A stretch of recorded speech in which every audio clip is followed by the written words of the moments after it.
സർപ്പസന്തതികൾക്ക് വന്ദനം. ശലോമോന്റെ ജ്ഞാനം കിട്ടാൻ വേണ്ടി പ്രാർത്ഥിക്കരുത്. ദൈവം രൂപകൽപ്പന ചെയ്തതായ ദൈവസഭയ്ക്കകത്ത് ബിസിനസ്സുകാർ നിയന്ത്രിക്കുന്ന ദൈവസഭകൾ, ക്രിസ്ത്യൻ പള്ളികളെല്ലാം മുസ്ലിം പള്ളികളായിട്ട് മാറി. ജനത്തെ ബ്ലസ് ചെയ്യുന്നുണ്ടെങ്കിലും തനിക്കൊരു ബ്ലസ്സിങ് ഇല്ലാതെ. കാക്കയ്ക്ക് 9 കൂട്ട സ്വഭാവമുണ്ട്, അതിലൊന്നാ കാക്കയുടെ കുളി.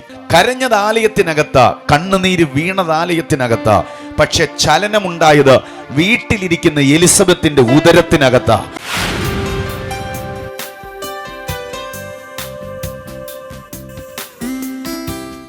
ദേശനിവാസികളും എല്ലാവർക്കും ധന്യനായ യേശുവിന്റെ നാമത്തിൽ സ്നേഹത്തോടുകൂടി വന്ദനങ്ങളെ അറിയിക്കുന്നു. ദൈവകൃപയാൽ ഇങ്ങനെയൊരു സുവിശേഷ യോഗത്തിൽ ദൈവവചനം 3 ദിവസങ്ങളായിട്ട് അടുപ്പിച്ച് പ്രസംഗിക്കാൻ എൻ്റെ പേര് പരിശുദ്ധാത്മാവ് തിരഞ്ഞെടുത്ത് പ്രിയ സഹോദരന് കൊടുത്തതിനായിട്ട് ഞാൻ ദൈവത്തെ വാഴ്ത്തുകയാണ്.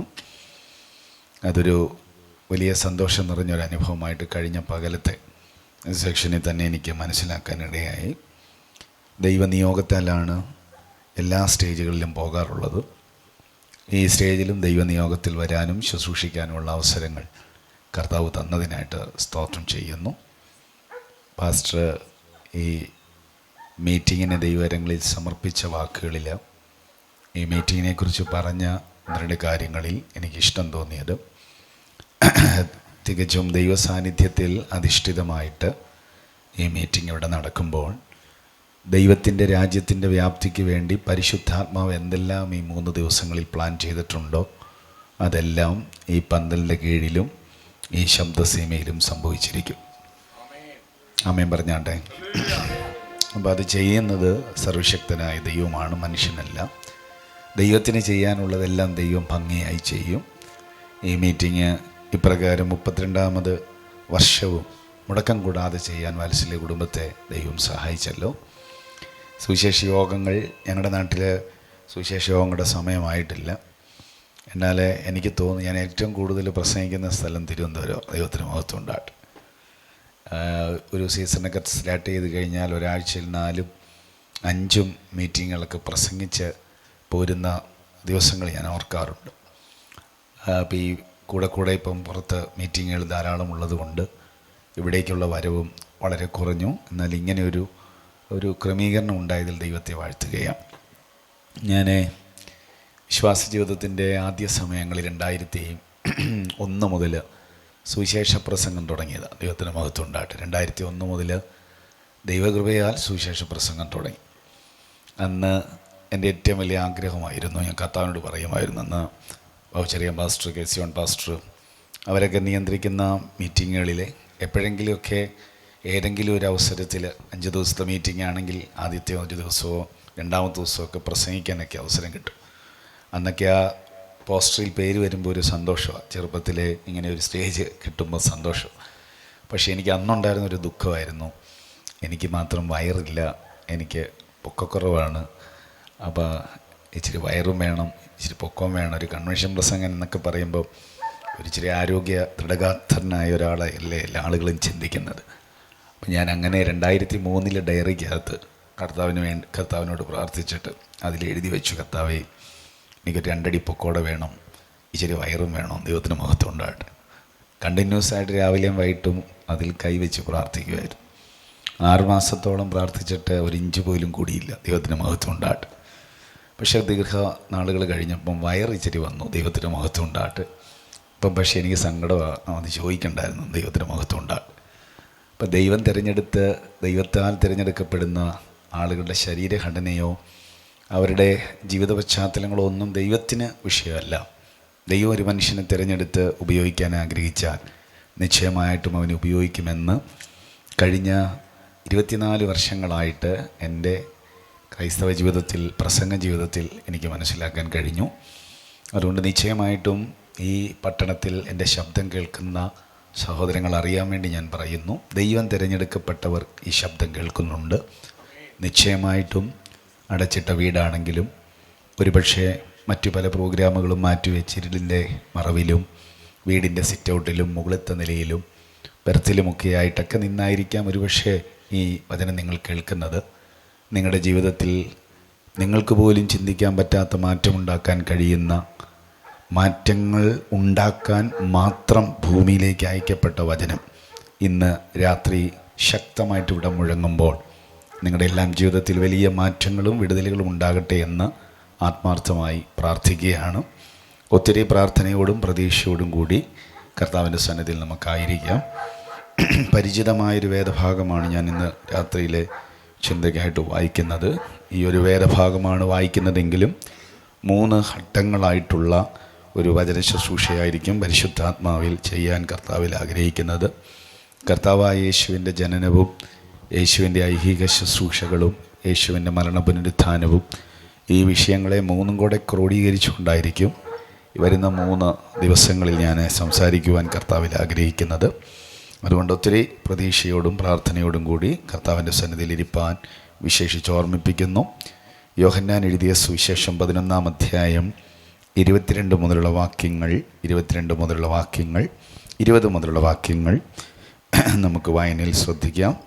യോഹന്നാൻ്റെ സുവിശേഷം 11-ാം അധ്യായം 20 മുതൽ 27 വരെയുള്ള വാക്യങ്ങൾ. മാർത്ത അവനെ എതിരേൽപ്പാൻ ചെന്നു, മറിയയോ വീട്ടിലിരുന്നു. മാർത്ത യേശുവിനോട്, കർത്താവേ, നീ ഇവിടെ ഉണ്ടായിരുന്നുവെങ്കിൽ എൻ്റെ സഹോദരൻ മരിക്കയില്ലായിരുന്നു. ഇപ്പോഴും നീ ദൈവത്തോട് എന്ത് അപേക്ഷിച്ചാലും ദൈവം നിനക്ക് തരുമെന്ന് ഞാൻ അറിയുന്നു എന്ന് പറഞ്ഞു.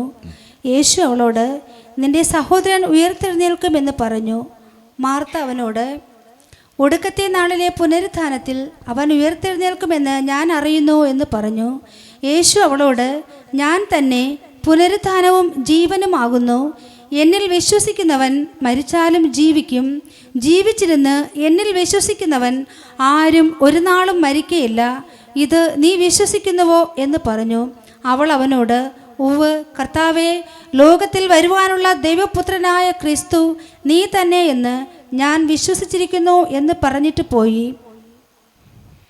ഒരുമിച്ച് നമുക്ക് ദൈവസന്നിധിയിൽ പ്രാർത്ഥിക്കാം. കണ്ണുകളടച്ചാട്ടെ. ഞങ്ങളുടെ സ്വർഗസ്ഥ പിതാവേ, സ്നേഹമുള്ള അങ്ങയുടെ നാമത്തിനായ സ്തോത്രം. അവിടുത്തെ സാന്നിധ്യത്തിലും കൃപയിലും ആശ്രയിച്ചുകൊണ്ട് അവിടുത്തെ മുമ്പാകെ ഞങ്ങൾ ഒരുമിച്ച് അടുത്തു വരികയാണ്. ദൈവത്തിൻ്റെ വചനവും യേശുക്രിസ്തുവിൻ്റെ നാമവും അതിശക്തമായി ഞങ്ങളുടെ നടുവിൽ ഉയർത്തപ്പെടേണ്ടതിനായിട്ട് ഞങ്ങൾ ഒരുമിച്ച് പ്രാർത്ഥിക്കുന്നു. ദിവ്യകരുണയുടെ കരം ഞങ്ങളുടെ നടുവിൽ ചലിക്കുന്ന മണിക്കൂറുകളായിട്ട് ഈ മണിക്കൂറുകൾ മാറണം. ആത്മസാന്നിധ്യത്തിൻ്റെ കവിഞ്ഞൊഴുക്കുകളുടെ പ്ലാറ്റ്ഫോമായി പരിശുദ്ധാത്മാവ് ഈ പ്ലാറ്റ്ഫോമിനെ മാറ്റേണ്ടതിനായി പ്രാർത്ഥിക്കുന്നു. ഉയർത്തെഴുന്നേറ്റ് യേശു അടച്ചിട്ട മുറിക്കകത്തേക്ക് കയറി വന്ന നിങ്ങൾക്ക് സമാധാനമെന്ന് പറഞ്ഞു പേടിച്ചു വരണ്ടും മരണഭീതിയിലും അടുത്തുവിഴ ഞങ്ങളുടേതാണെന്നുള്ള വ്യർത്ഥമായ ധാരണയിലും ഇരിക്കുന്ന സഹോദരങ്ങളെ ആശ്വസിപ്പിക്കാൻ ഇറങ്ങി വന്ന അതേ കർത്താവ് ഈ പന്തലിൻ്റെ കീഴിൽ ഈ ജനത്തിൻ്റെ നടുവിലൂടെ ഇന്ന് രാത്രി ഉലാവുന്നതിനായി സ്തോത്രം. 7 പൊൻനിലവിളക്കുകളുടെ നടുവിൽ യോഹന്നാൻ കണ്ട സൗന്ദര്യ പൂർണ്ണതയുടെ പര്യായമായ കർത്താവ് ഇന്ന് രാത്രി ജനത്തിൻ്റെ ഹൃദയങ്ങളെ അവരുടെ വികാരങ്ങളും വിചാരങ്ങളും അറിഞ്ഞവരെ വെടിവിക്കുവാൻ ഇതിൻ്റെ നടുവിൽ എഴുന്നള്ളി നിൽക്കുന്നതിനായി സ്തോത്രം. അവിടുത്തെ പുത്രത്വത്തിൻ്റെ ശക്തിയും അവിടുത്തെ വചനത്തിൻ്റെ ശക്തിയും അവിടുത്തെ അധികാരങ്ങളുടെ കൈമാറ്റങ്ങളും അടുത്ത 72 മണിക്കൂറുകൾ ഈ പ്ലാറ്റ്ഫോമിൽ വെളിപ്പെട്ട് തുടങ്ങേണ്ടതിനായിട്ട് ഞങ്ങൾ പ്രാർത്ഥിക്കുന്നു. ദൈവഹിതത്തിൻ്റെ സകല പ്രോഗ്രാമുകളും ഞങ്ങൾക്കായി തുറന്നു തരണമേ. പരിശുദ്ധാത്മാവിന് എന്തെല്ലാം ഈ മീറ്റിങ്ങിനകത്ത് ചെയ്യാൻ പ്ലാനുണ്ടോ അത് മുഴുവനും വെളിപ്പെട്ട് വരേണ്ടതിനായി പ്രാർത്ഥിക്കുന്നു. ഇതൊരു കൺവെൻഷൻ യോഗമാണെങ്കിലും ആത്മസാന്നിധ്യത്തിൻ്റെ യോഗമാക്കി പരിശുദ്ധാത്മാവ് മാറ്റണമേ. ദിവ്യമായ അത്ഭുത രോഗശാന്തികളും അത്ഭുത വിടുതലുകളും ഇന്ന് രാത്രി പരിശുദ്ധാത്മാവ് പ്രദാനം ചെയ്യണമേ. ഞങ്ങളുടെ ദൈവസഭ ഈ പട്ടണത്തെക്കുറിച്ചുള്ള ആത്മഭാരത്താൽ നടത്തപ്പെടുന്ന ഈ മീറ്റിങ്ങിൽ ഒത്തിരി ആളുകൾ സത്യം അറിയുവാനും സത്യം അവരെ സ്വതന്ത്രരാക്കാനും ദൈവരാജ്യത്തിൻ്റെ മഹത്വം കാണാനും അതിൻ്റെ സന്തോഷം അനുഭവിപ്പാനും പരിശുദ്ധാത്മാവ് ഇടവരുത്തേണ്ടതിനായി ഞങ്ങൾ ഒരുമിച്ച് പ്രാർത്ഥിക്കുന്നു. അവിടുത്തെ കരനീട്ടി ഞങ്ങളെ ആശീർവദിക്കുന്നതിന് നന്ദി പറയുന്നു. മഹത്വമെല്ലാം അങ്ങെടുക്കണം, ഞങ്ങളെ ആശീർവദിക്കണം. നിൻ്റെ ഭക്തനായി പുത്രനായി നിനക്ക് പകരക്കാരനായി നിൻ്റെ നിയോഗങ്ങളുടെ വാഹകനായി ഈ ദിവസങ്ങളിൽ ഈ ജനത്തെ അഭിസംബോധന ചെയ്യുമ്പോൾ എൻ്റെ ശബ്ദത്തോടൊപ്പം നിൻ്റെ മഹത്വം വെളിപ്പെടണമേ, അധികാരപ്പെടുത്തണമേ. യേശുവിൻ നാമത്തിൽ ചോദിക്കുന്നു, കൃപയുണ്ടായി കേൾക്കണം സ്വർഗസ്ഥ പിതാവേ. നന്നായിട്ട് ജനമാമയും പറഞ്ഞാട്ടെ. കർത്താവിൻ്റെ നാമം വാഴ്ത്തപ്പെടുമാറാകട്ടെ. വളരെ അനുഗ്രഹീതമായൊരു വേദഭാഗത്തിലേക്കാണ് നിങ്ങളുടെ ശ്രദ്ധയെ ഞാൻ കൊണ്ടുവരുന്നത്. ഞാൻ പറഞ്ഞല്ലോ, ആമുഖവാക്കുകളിൽ പറഞ്ഞ വാചകങ്ങൾ ഒരാവർത്തി കൂടി റിപ്പീറ്റ് ചെയ്യുന്നു. വാക്യം ഇതാണ് വായിച്ചതെങ്കിലും 3 ഭാഗങ്ങളായിട്ടായിരിക്കും ഈ രാത്രിയിൽ മുതൽ ഈ വചനത്തെ ഞാൻ വ്യാഖ്യാനിക്കുവാൻ കർത്താവിൽ ആഗ്രഹിക്കുന്നത്. നമ്മുടെ കർത്താവായ യേശുക്രിസ്തു ജനിക്കുന്നതിന് ദീർഘവർഷങ്ങൾക്ക് മുമ്പ് ജീവിച്ചിരുന്ന 700 വർഷങ്ങളോളം മുമ്പ് ജീവിച്ചിരുന്ന പ്രവാചകനായ യെശയ്യാവ് പ്രവചിച്ചിട്ട പ്രവചന ദൂതുകൾ വള്ളിപ്പുള്ളി മാറാതെ യേശുവിൽ പ്രകടമായി വെളിപ്പെടുകയും അങ്ങനെ യേശു ഭൂമിയിലേക്ക് അവതരിപ്പിക്കപ്പെട്ടു എന്നതായിട്ട് തിരുവെഴുത്ത് നമ്മെ പഠിപ്പിക്കുന്നു. എന്നാൽ യേശു ജനിക്കുന്നതിന് വർഷങ്ങൾക്ക് മുമ്പ്, ഏകദേശം വർഷങ്ങൾക്ക് മുമ്പ് ആലയത്തിൻ്റെ സ്ഥിതി വളരെ പ്രയാസം നിറഞ്ഞതായി മാറി. ഈ പുതുനിയമത്തിനും പഴയ നിയമത്തിനും ഇടയിലുള്ള ഒരു പേജിന് ഇരുണ്ട യുഗം എന്നാണ് അറിയപ്പെടുന്നത്. അത് ഏകദേശം 400 വർഷത്തെ കാലഘട്ടമുള്ളതായിട്ടും ചില ആളുകൾ അതിനെ 430 വർഷം കാലഘട്ടം ഉള്ളതായിട്ടും പഠിപ്പിക്കപ്പെടുന്നു. എന്താണെങ്കിലും ഇതിനെ ഇരുണ്ട യുഗം എന്നറിയപ്പെടാൻ കാരണം മലാക്കിക്ക് ശേഷം നല്ല ഒരു ദൈവിക ഇടപാട് ഇതുവരെ ഉണ്ടായിട്ടില്ല. പരിശുദ്ധാത്മാവിൻ്റെ പ്രവർത്തനം നിലച്ചു പോകത്തക്ക നിലയിൽ ജനത്തിൻ്റെ ഇടയിലേക്ക് ദൈവസാന്നിധ്യത്തിന് ഇറങ്ങി വരാൻ കഴിയാതെ എവിടെയൊക്കെയോ ബ്ലോക്കായി കിടക്കുന്ന ഒരു പ്രത്യേക അന്തരീക്ഷത്തിൽ ദൈവസഭയുടെ നവോത്ഥാനത്തിന് വേണ്ടി പ്രാർത്ഥിക്കുന്ന പ്രായമുള്ള ചിലർ ആ ചർച്ചിനകത്തുണ്ടായിരുന്നു. പ്രായമുള്ള ചിലർ എന്ന് പറയുമ്പോൾ തെറ്റിദ്ധരിക്കേണ്ട, വിശുദ്ധ ഗ്രന്ഥം പരിചയപ്പെടുത്തുന്ന പ്രായം ചെന്ന ശിമ്യോൻ എന്ന് പറയുന്ന ഒരു ദൈവദാസൻ, ഹന്ന എന്ന് പറയുന്ന ഒരു പ്രവാചകി, അപ്പം തന്നെ പ്രായാധിക്യം നിമിത്തം കർത്താവിൻ്റെ മഹത്വം കാണാൻ വേണ്ടി കൊതിച്ച സക്കരിയാവ്, ഇങ്ങനെ തുടങ്ങുന്ന വിരലേലെണ്ണാവുന്ന ചില ദൈവഭക്തന്മാർ. അവരുടെ ഉള്ളിലെ ശക്തമായ പ്രാർത്ഥനയായിരുന്നു, ആലയത്തിലെ കർമ്മങ്ങളും ആലയത്തിലെ ശുശ്രൂഷകളും തകൃതിയായി നടക്കുന്നുണ്ടെങ്കിലും ആലയത്തിൽ പണ്ടുണ്ടായിരുന്നതെന്തോ ഇപ്പോൾ നഷ്ടപ്പെട്ടിരിക്കുന്നു. ഏകദേശം 7 വർഷം കൊണ്ട് 7 ലക്ഷം പേരെ നിർത്തി പണി കഴിപ്പിച്ചതായിരുന്ന യെരുശലേം ദൈവാലയത്തിൻ്റെ മനോഹാരിത കാണുവാൻ കടൽ കടന്ന ആളുകൾ വരുമായിരുന്നു. ലോകത്തിൻ്റെ വ്യത്യസ്ത സ്ഥലങ്ങളിൽ അവിടുത്തെ പെരുന്നാളുകളും കൂട്ടായ്മകളും കൂടാൻ ശലോമോൻ പണി കഴിച്ച ആലയത്തിലേക്ക് വന്നുകൊണ്ടിരുന്നു. ശലോമോൻ്റെ പ്രാർത്ഥനകളിൽ പ്രധാനമായിരുന്ന ഒരു പ്രാർത്ഥനയായിരുന്നു, ദൈവമേ, നീ സ്വർഗത്തിലും സ്വർഗാതിസ്വർഗത്തിലും അടങ്ങാത്ത ദൈവമാണ്, എന്നാലും ഞാൻ പണിത കൈപ്പണിയായി ആലയത്തിലേക്ക് നിന്റെ മഹത്വം ഇറങ്ങണമെന്ന് പറഞ്ഞ് മനസ്സ് തുറന്ന് പ്രാർത്ഥിച്ചപ്പോൾ ആലയം പുക കൊണ്ട് നിറഞ്ഞതായി തിരുവെഴുത്ത് പഠിപ്പിക്കുന്നു. അങ്ങനെ ആലയം പുക കൊണ്ട് നിറഞ്ഞിട്ട് ശുശ്രൂഷിക്കാൻ പോലും കഴിയാത്തതുപോലെ ദൈവമഹത്വം കൊണ്ട് ആലയം അങ്ങ് നിറയാൻ തുടങ്ങി. അങ്ങനെ ആലയം നിറഞ്ഞ ദൈവമഹത്വം നിന്ന സഭയായിരുന്നു, അല്ലെങ്കിൽ സ്ഥലമായിരുന്നു യെരുശലേം പള്ളി. എന്നാൽ എസെക്കിയേൽ തൻ്റെ പ്രവചന സീമയുടെ കാലഘട്ടത്തിൽ ഇങ്ങനെ പ്രവചിച്ചു, ആ മഹത്വം ആലയത്തിൻ്റെ ഉമ്മരിപ്പടിയുടെ അടിയിൽ നിന്ന് നേരെ വാതിക്കലേക്ക് വരുന്നു, അവിടെ നിന്ന് ആ മഹത്വം ആലയത്തെ വിട്ടുപോകുന്നു. സത്യം പറഞ്ഞാൽ ആലയം നല്ലതാണ്, ബിൽഡിങ് സൂപ്പറാണെങ്കിലും മഹത്വമില്ലാത്ത ഒരു പ്രത്യേക പശ്ചാത്തലം. ഈ കാലഘട്ടത്തിന് ആനുകാലിക പ്രസക്തമായ ആദ്യത്തെ വരികൾ പറഞ്ഞ് ഞാൻ മുമ്പോട്ട് പോകുകയാണ്. മനോഹരമായ ആലയങ്ങൾ നമുക്ക് ചുറ്റുമുണ്ട്, മനോഹരമായ ബിൽഡിങ്ങുകൾ നമുക്ക് ചുറ്റുമുണ്ട്. പക്ഷെ ദൈവമഹത്വം ഇല്ലാത്ത എത്രയോ ആരാധനകൾ നമ്മുടെ പട്ടണത്തിലുള്ളപ്പോൾ ദൈവമഹത്വമുള്ള ഇങ്ങനെ ഒരു നിറഞ്ഞ പന്തലിൻ്റെ കീഴിൽ വരാൻ ഭാഗ്യം ലഭിച്ചവർക്കായി ഞാൻ ദൈവത്തെ വാഴ്ത്തുകയാണ്. കരമുയർത്തി ദൈവത്തെ സ്തുതിച്ചാട്ടെ. പല പ്രാവശ്യങ്ങളായിട്ട് യാത്ര ചെയ്തിട്ടുള്ള ലോകത്തിൻ്റെ വ്യത്യസ്ത സ്ഥലങ്ങളിൽ പ്രധാനപ്പെട്ടൊരു സ്ഥലമാണ് യൂറോപ്പ് എന്ന് പറയുന്നത്. അവിടെ പള്ളികൾ ഇന്ന് മുസ്ലിം പള്ളികളായിട്ട് മാറി, ക്രിസ്ത്യൻ പള്ളികളെല്ലാം മുസ്ലിം പള്ളികളായിട്ട് മാറി. അവിടുത്തെ പള്ളികളെല്ലാം വളരെ മനോഹരമാണ്, അത്ര മികവുറ്റ രീതിയിലാണ് അത് പണി കഴിപ്പിച്ചിരിക്കുന്നത്. പക്ഷേ അതിനകത്ത് ആരാധനകളില്ല. മക്കളൊരു 13 വയസ്സ് പ്രായം കഴിയുമ്പോൾ സ്വാർത്ഥ തൽപരരായി ലോകത്തെ സ്നേഹിച്ച് കടന്നുപോകും.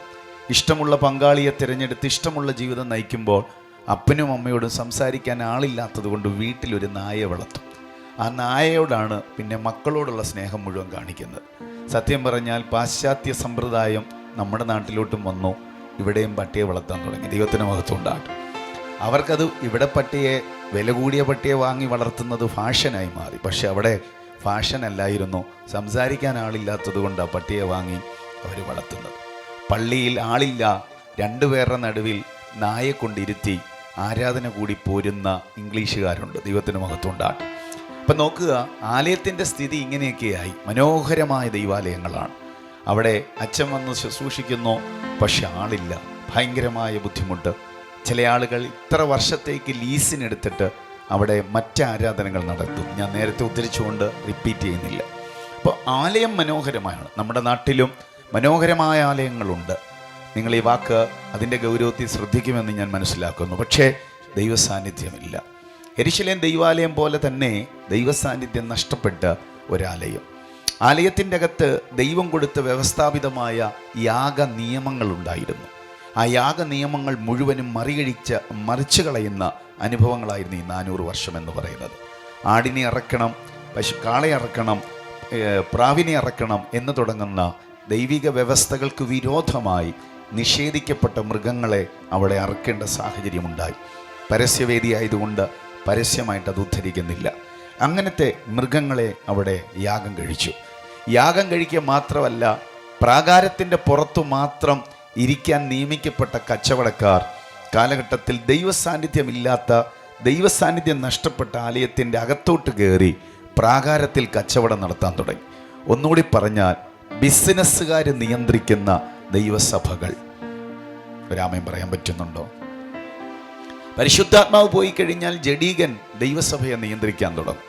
ആത്മസാന്നിധ്യം പോയി കഴിഞ്ഞാൽ കയ്യൊക്കുള്ളവൻ കാര്യക്കാരൻ എന്ന് പറയുന്നത് പോലെ അവൻ നിയന്ത്രിക്കുന്ന നിലയിലായിരിക്കും പിന്നെ കാര്യങ്ങൾ പോകുന്നത്. അങ്ങനെ ഇവിടെ നമ്മളൊക്കെ ഏതെങ്കിലും ഒരു അസുഖത്തിന് ഹോസ്പിറ്റലിൽ ചെന്നാൽ ചില ഡോക്ടർമാർ പറയാറുണ്ട്, ഇന്നടുത്ത് സ്കാൻ ചെയ്താൽ മതിയെന്ന്.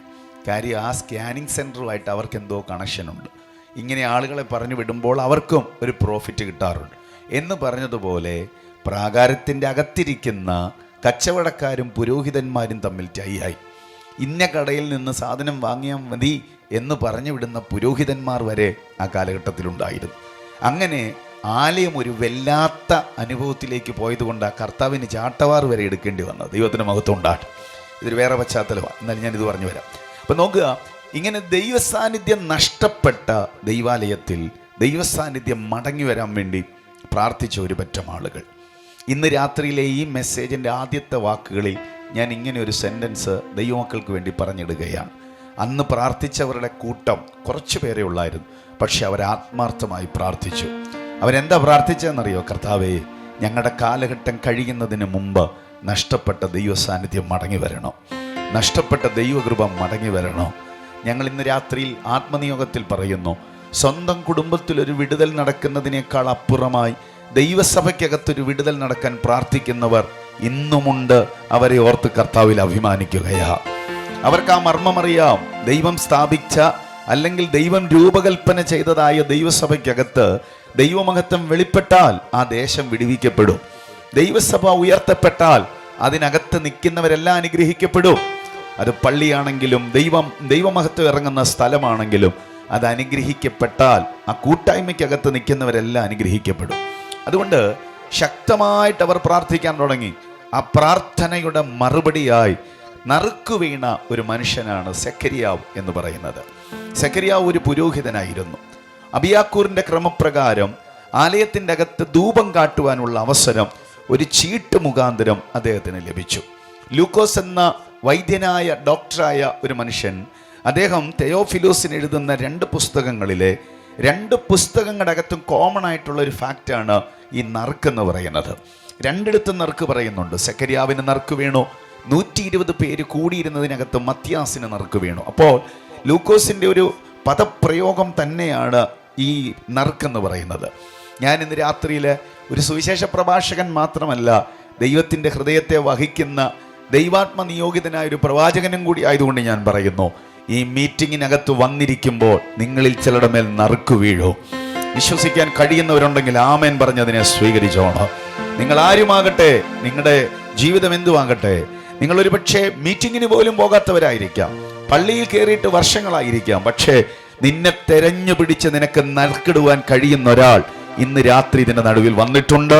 അത് തിരിച്ചറിയുന്ന ദൈവമക്കൾ നന്നായി കർത്താവിന്റെ നാമത്തിന് മഹത്വം കൊടുത്താട്ടെ.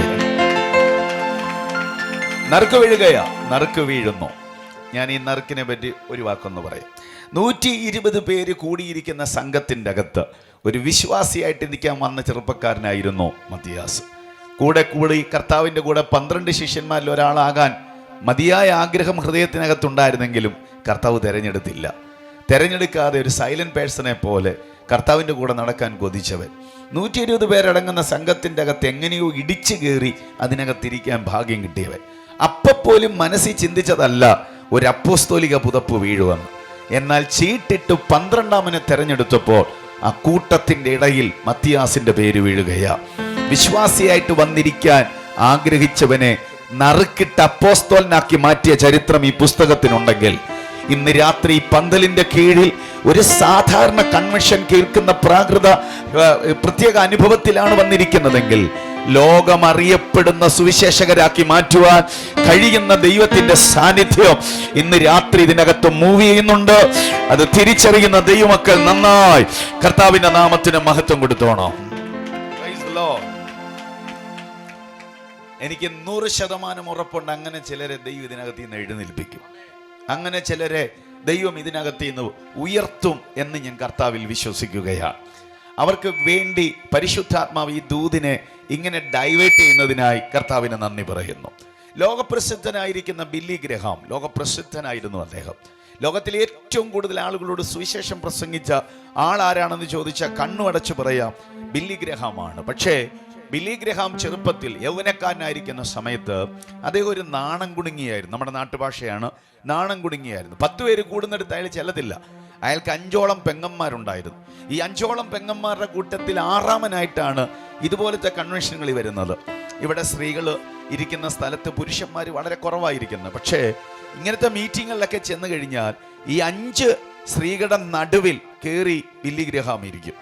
അങ്ങനെ ഇരുന്ന് മീറ്റിംഗ് കൂടി പോകുന്ന പ്രത്യേക അനുഭവങ്ങളായിരുന്നു പുള്ളിയുടെ ലൈഫിലുണ്ടായിരുന്നത്. എന്നാൽ അന്ന് ഒരു രാത്രിയിൽ പ്രസംഗിക്കാൻ വന്ന ദൈവദാസന് ഒരു ഓട്ടർക്കോൾ കൊടുത്തു. ലോകത്തെ സുവിശേഷീകരിക്കുവാൻ ഈ കൂട്ടത്തിനകത്ത് ദൈവം ഒരു മനുഷ്യനെ തിരയുന്നു, ആ മനുഷ്യൻ ദൈവത്താൽ എഴുന്നേൽപ്പിക്കപ്പെടുവാൻ ദൈവം ആഗ്രഹിക്കുന്നു എന്ന ഓട്ടർക്കോളിന്റെ നടുവില് സഹോദരിമാരെ ഞെട്ടിപ്പിച്ചുകൊണ്ട് ബില്ലി ഗ്രഹാം ചാടി എഴുന്നേറ്റ് അവനെ നോക്കിയിട്ട് സഹോദരങ്ങൾ പറഞ്ഞു, നാണം കുടുങ്ങിയായി ആളുകളുടെ മുമ്പിൽ 10 പേര് കൂടുന്നെടുത്ത് പെട്ടെന്ന് ഓടി മുറിക്കകത്ത് കയറുന്നവൻ ചാടി എഴുന്നേറ്റ കണ്ടപ്പോൾ അവർക്ക് അത്ഭുതം തോന്നി. പക്ഷേ അന്ന് അവൻ എഴുന്നേറ്റത് ലോകത്തെ തൊടുന്ന സുവിശേഷ അഭിഷേകവുമായിട്ടായിരുന്നു. ഇന്ന് രാത്രി ഞാൻ ഉറപ്പിച്ചു പറയുന്നു, അങ്ങനെ ചിലരെ ഈ കൺവെൻഷനിൽ പരിശുദ്ധാത്മാവ് ജനിപ്പിക്കുമെന്ന് പറഞ്ഞാൽ അതിനെ കൈയടിച്ച് സ്വീകരിക്കാൻ കരുത്തു പ്രാപിച്ച ദൈവമക്കൾ ഇതിനകത്തുണ്ടെങ്കിൽ ശക്തിയോടെ ഇന്ന് രാത്രി ദൈവത്തിന് മഹത്വം കൊടുക്കട്ടെ. അങ്ങനെ ചിലതിനെ തെരഞ്ഞു പിടിച്ച് ഇന്ന് രാത്രി പരിശുദ്ധാത്മാവ് അഭിഷേകം ചെയ്യട്ടെ എന്ന് പ്രാർത്ഥിക്കുകയാ. അങ്ങനെ നറുക്ക് വീണ് സെക്കര്യാവിന് നറുക്ക് വീഴുകയാ. സെക്കര്യാവിന് നറുക്ക് വീണ് അവൻ ആലയത്തിനകത്തേക്ക് കയറാൻ പോകുന്നു. സെക്കര്യാവിന് 6 കൂട്ടം പ്രാർത്ഥനകളായി ഉള്ളതായിട്ട് ഏകദേശം നമുക്ക് മനസ്സിലാക്കാൻ കഴിയുന്നു. അതിൽ 2 ഞാൻ പറയാം. 1, നഷ്ടപ്പെട്ടു പോയ ദൈവ സാന്നിധ്യം എനിക്കൊരു ഊഴം കിട്ടിയാൽ മടക്കി കൊണ്ടുവരണം. ഇന്ന് രാത്രി ഞാൻ ആത്മനിയോഗത്തിൽ പിന്നെയും പറയുന്നു, ആരും ചെന്നിട്ട് നടക്കാത്തത്, ആരും നിന്നിട്ട് നടക്കാത്തത് എന്നിലൂടെ ദൈവം ചെയ്യണമെന്ന് ആഗ്രഹിക്കുന്നവർ ഈ പട്ടണത്തിലുണ്ടെങ്കിൽ ആ ആഗ്രഹത്തെ കണ്ട് നിന്നെ ഉപയോഗിക്കാൻ എൻ്റെ ദൈവത്തിന് ആഗ്രഹമുണ്ട്. 2ാമതായി, ദീർഘകാലത്തെ ശുശ്രൂഷ പരിചയമുണ്ടെങ്കിലും ദീർഘവർഷങ്ങളായി ശുശ്രൂഷ ചെയ്യുന്നുണ്ടെങ്കിലോ പുസ്തകത്തിലെ നന്മയായ തലമുറ നന്മ അദ്ദേഹത്തിനില്ല. തൻ്റെ ഭാര്യ അവിടെ ഗർഭമടഞ്ഞിരിക്കുന്നു, തൻ്റെ ശുശ്രൂഷ ചോദ്യം ചെയ്യപ്പെടുന്നു, തനിക്കൊരു തലമുറയില്ലാതെ താൻ കഷ്ടപ്പെടുകയാണ്. ജനത്തെ ബ്ലസ് ചെയ്യുന്നുണ്ടെങ്കിലും തനിക്കൊരു ബ്ലസ്സിങ് ഇല്ലാതെ വല്ലാതെ ഭാരത്തിൽ നിൽക്കുന്ന ആ മനുഷ്യൻ ഹൃദയം കൊണ്ട് ആഗ്രഹിച്ചു, എനിക്കൊരു ഊഴം കിട്ടിയാൽ, എനിക്ക് ആലയത്തിൻ്റെ അകത്ത് കയറാനൊരവസരം കിട്ടിയാൽ ദൈവമേ നീ എന്നെ സന്ദർശിച്ച് എനിക്കൊരു തലമുറയെ നൽകണം. ഇങ്ങനെ തുടങ്ങുന്ന 6ഓളം പ്രാർത്ഥനകളുമായിട്ടാണ് അന്നവൻ ധൂപം കാട്ടാൻ വേണ്ടി കയറുന്നത്. ഈ ആലയത്തിന് നിങ്ങൾക്ക് ഈ ഭാഗം അറിയാമെങ്കിലും ഈ ഭാഗം ഒന്ന് പറയാൻ വേണ്ടി ഞാനത് പറഞ്ഞു വിടാം. ഈ ആലയത്തിൽ പ്രധാനമായി 7 ഉപകരണങ്ങളാണ്. പ്രാകാരത്തിൽ 2 ഉപകരണങ്ങളാണ് പ്രധാനമായും. ആദ്യം കാണുന്നത് യാഗപീഠവും 2ാമത് താമ്രത്തൊട്ടിയുമാണ്. പിന്നീട് അകത്തോട്ട് ചെല്ലുന്നത് വിശുദ്ധ സ്ഥലം എന്നാണ് അതിൻ്റെ പേര്. അവിടെ 3 ഉപകരണങ്ങളാണ് പ്രധാനമായിട്ടിരിക്കുന്നത്. അവിടെ ഇരിക്കുന്ന 3 ഉപകരണങ്ങളിൽ 1 ധൂപപീഠമാണ്, 2ാമത്തത് കവരവിളക്കാണ്, 3ാമത്തത് കാഴ്ചയപ്പത്തിൻ്റെ മേശയാണ്. കാഴ്ചയപ്പത്തിൻ്റെ മേശയിൽ അപ്പം ഇരിപ്പുണ്ട്. ഈ അപ്പം ഇതുവരെ ആ വെച്ച അനുഭവത്തിൽ തന്നെ ഇരിക്കുകയാണ്. എന്ന് വെച്ചാൽ അത് ഇതുവരെ നുറുങ്ങപ്പെട്ടിട്ടില്ല. അവിടെ വന്ന് നിന്ന് ധൂപപീഠത്തിൻ്റെ അടുത്തും മേശയ്ക്കടികിൽ വന്നു നിന്നാണ് ഈ മനുഷ്യൻ ഇത് ധൂപം കാട്ടാൻ വേണ്ടിയുള്ള പ്രാർത്ഥനയ്ക്ക് വേണ്ടി ഒരുങ്ങേണ്ടത്. അവിടേക്ക് കയറി വന്നപ്പോഴത്തേക്കിന് തൻ്റെ കഴിഞ്ഞകാല അനുഭവങ്ങളെ മുഴുവൻ ഹൃദയത്തിൽ പേറിയിട്ട് മനസ്സങ്ങ് വല്ലാതെ വിങ്ങിപ്പൊട്ടാൻ തുടങ്ങി. വിങ്ങിപ്പൊട്ടിയിട്ട് അവനങ്ങ് കരയാൻ തുടങ്ങി. അവൻ കരയാൻ തുടങ്ങിയപ്പോൾ അവൻ്റെ കണ്ണ് നിറഞ്ഞങ്ങൊഴുകി. ആ കണ്ണുനീര് കവിൾത്തടത്തിലൂടെ നീണ്ട താടിരോമത്തിൻ്റെ അഗ്രത്തിലൂടെ ഇതുപോലെ വിരിച്ചിട്ടിരിക്കുന്ന ഒരു വിരിയിലേക്ക്, താഴെ നിലത്തുള്ള ഒരു വിരിയിലേക്ക് അവൻ്റെ കണ്ണുനീര് വന്ന് വീഴുകയാ. കണ്ണുനീര് വന്ന് വീഴുമ്പോൾ ഒരു ചലനമുണ്ടായി. കരഞ്ഞത് ആലയത്തിനകത്താ, കണ്ണുനീര് വീണത് ആലയത്തിനകത്താ. പക്ഷെ ചലനമുണ്ടായത് വീട്ടിലിരിക്കുന്ന എലിസബത്തിന്റെ ഉദരത്തിനകത്താ. രാത്രി ഞാൻ വിശ്വസിക്കുന്നവരുടെ ആത്മനിയോഗത്തിൽ പറയുന്നു, മീറ്റിങ്ങിനകത്ത് ദൈവമഹത്വം അനുഭവിക്കുമ്പോൾ, ദൈവ സാന്നിധ്യം അനുഭവിക്കുമ്പോൾ ഹൃദയം നിറയുന്നു, കണ്ണ് നിറയുന്നു. കണ്ണ് നിറഞ്ഞൊഴുകുന്നുണ്ടെങ്കിൽ നീ തിരിച്ചു ചെല്ലുന്നതിന് മുമ്പ് നിനക്ക് ഇറങ്ങാൻ പറ്റാത്തിടത്ത് ദൈവത്തിന്റെ ദൂതന്മാർ ഇറങ്ങിയിരിക്കോ. ഈ രാത്രി പ്രവാചക ശബ്ദം പോലെ ഞാൻ പറയുന്നു, ഈ സുവിശേഷ യോഗത്തിന്റെ അകത്തിരുന്ന് ഈ മെസ്സേജിന് കൈയടിച്ചു കൊണ്ടിരിക്കുമ്പോൾ, ഹൃദയം തുറന്നതിനെ സ്വീകരിച്ചു കൊണ്ടിരിക്കുമ്പോൾ, ഈ ടൈമിൽ ഇവിടെ മാത്രമേ നിങ്ങൾക്ക് പ്രസന്റ് ആകാൻ പറ്റത്തുള്ളൂ. മറ്റൊരു സ്ഥലത്തിറങ്ങാൻ പറ്റത്തില്ല. എന്നാൽ നിങ്ങൾക്ക് ഇറങ്ങാൻ പറ്റാത്തടുത്ത് ഇറങ്ങാൻ കഴിയുന്ന സ്വർഗത്തിലെ അസംഖ്യം ദൂതഗണങ്ങൾ ഇന്ന് രാത്രി ഈ മീറ്റിംഗിനകത്ത് ഇറങ്ങി നിൽക്കുന്നത് ആത്മാവിൽ തിരിച്ചറിയുന്നവരുണ്ടെങ്കിൽ ശക്തിയോടെ ആ ദൈവത്തിന് മഹത്വം കൊടുക്കട്ടെ.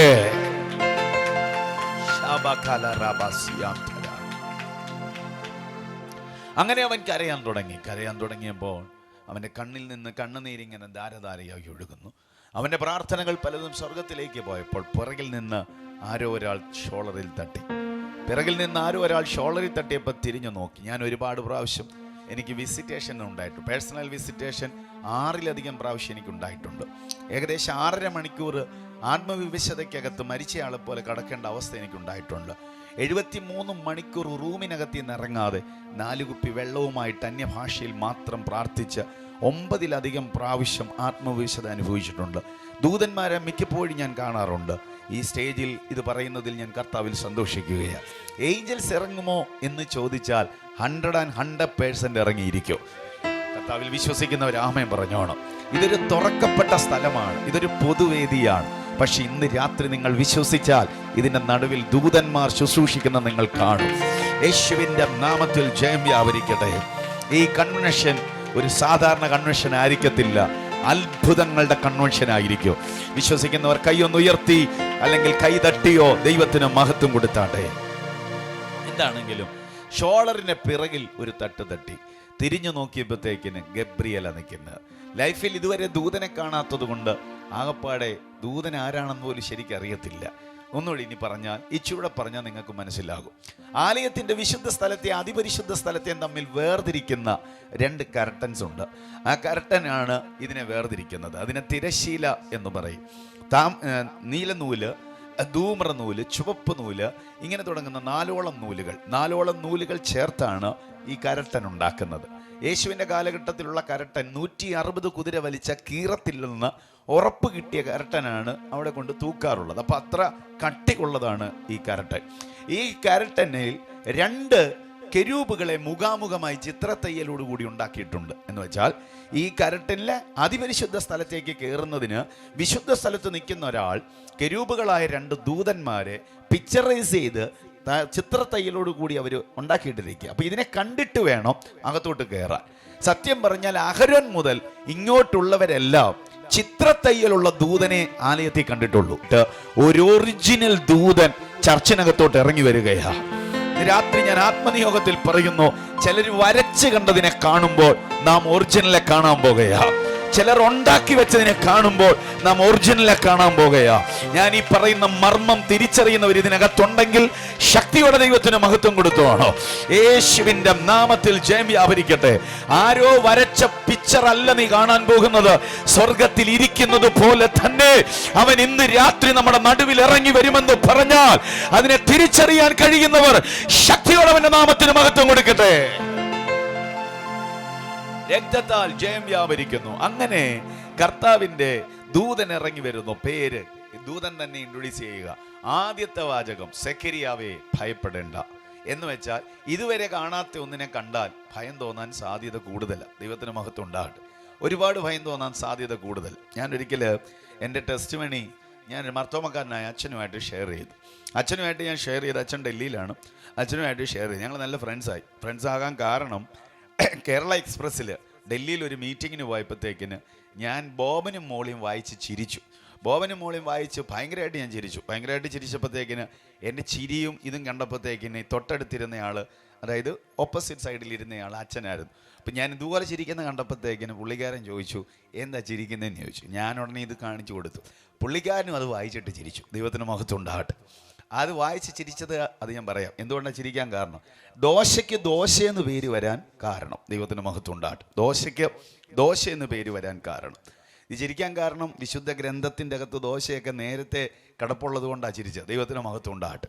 ദോശയ്ക്ക് ദോശ എന്ന് പേര് വരാൻ കാരണം, 2 ഹിന്ദിക്കാർ അവന്മാർ കേരളത്തിൽ വന്നപ്പോഴത്തേക്കിന് കോഴിക്കോട് ഇറങ്ങിയത്. ഇവന്മാർക്ക് 2 പേർക്കും നന്നായിട്ട് വിശന്നപ്പോഴത്തേക്കിന് ഇവന്മാരൊരു കടയിലേക്ക് കടയിൽ ചെന്നിട്ട് ഇവിടുത്തെ ആഹാരങ്ങളൊന്നും മലയാളത്തിൽ പറയാൻ അറിയത്തില്ല, ആ പാടെ ഹിന്ദി മാത്രമേ അറിയത്തുള്ളൂ. അവർ നോക്കിയപ്പോഴത്തേക്കിന് നല്ല ചുട്ടു പൊള്ളി നിൽക്കുന്ന ഈ കല്ലിലോട്ട് ഈ മാവ് കോരി ഒഴിക്കുമ്പോൾ ഷൂ എന്ന് പറയുന്ന ഒരു സൗണ്ട് വരും.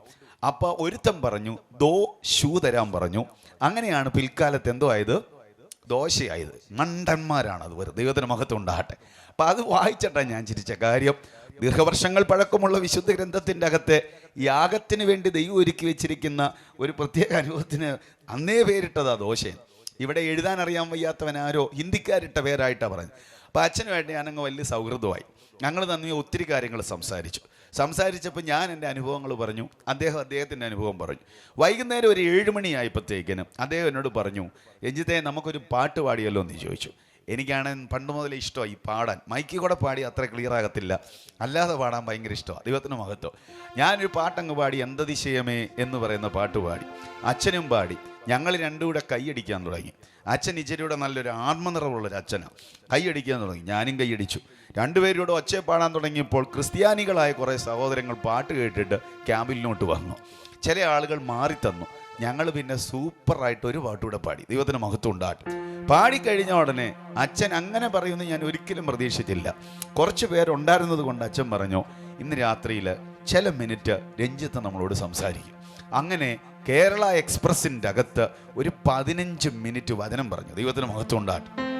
വചനം പറഞ്ഞു കഴിഞ്ഞ് എല്ലാവർക്കും വേണ്ടി പ്രാർത്ഥിച്ച് കഴിഞ്ഞ ഉടനെ അച്ഛൻ എഴുന്നേറ്റ്, നമ്മുടെ ഇതുപോലെ വീട്ടിലൊക്കെ നടക്കുന്ന കൂട്ടായ്മ പോലെ തന്നെ കേരള എക്സ്പ്രസിൻ്റെ ട്രെയിനിൻ്റെ അകത്ത് അച്ഛൻ എഴുന്നേറ്റിട്ട് പറഞ്ഞു, നാളെ രാത്രിയിൽ മീറ്റിംഗ് ഉണ്ട്, എല്ലാവരും വരണം. ദൈവത്തിന് മഹത്വം ഉണ്ടാകട്ടെ. അങ്ങനെ 2 രാത്രി കേരള എക്സ്പ്രസിൻ്റെ അകത്ത് മീറ്റിംഗ് നടന്നു.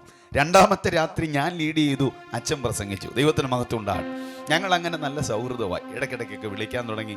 അങ്ങനെ ഒരു സൗഹൃദ ബന്ധത്തിലായപ്പോൾ ഞാൻ എൻ്റെ അനുഭവത്തിൻ്റെ ഈ കാര്യം കൂടെ പറയുക എന്നുവെച്ചാൽ, ദൂതന്മാർ നമ്മുടെ റൂമിനകത്തിറങ്ങും, കർത്താവ് നമ്മുടെ റൂമിനകത്തിറങ്ങും. ഇങ്ങനെ എൻ്റെ എക്സ്പീരിയൻസ് പറഞ്ഞ് ഒരു ദിവസം രാത്രിയിൽ അദ്ദേഹം വളരെ ഇൻട്രസ്റ്റീവ് ആയിട്ട് പറഞ്ഞു, ഇന്ന് ഞാൻ കർത്താവിനെ അനുഭവിച്ചിട്ടേ ഉറങ്ങത്തുള്ളൂ.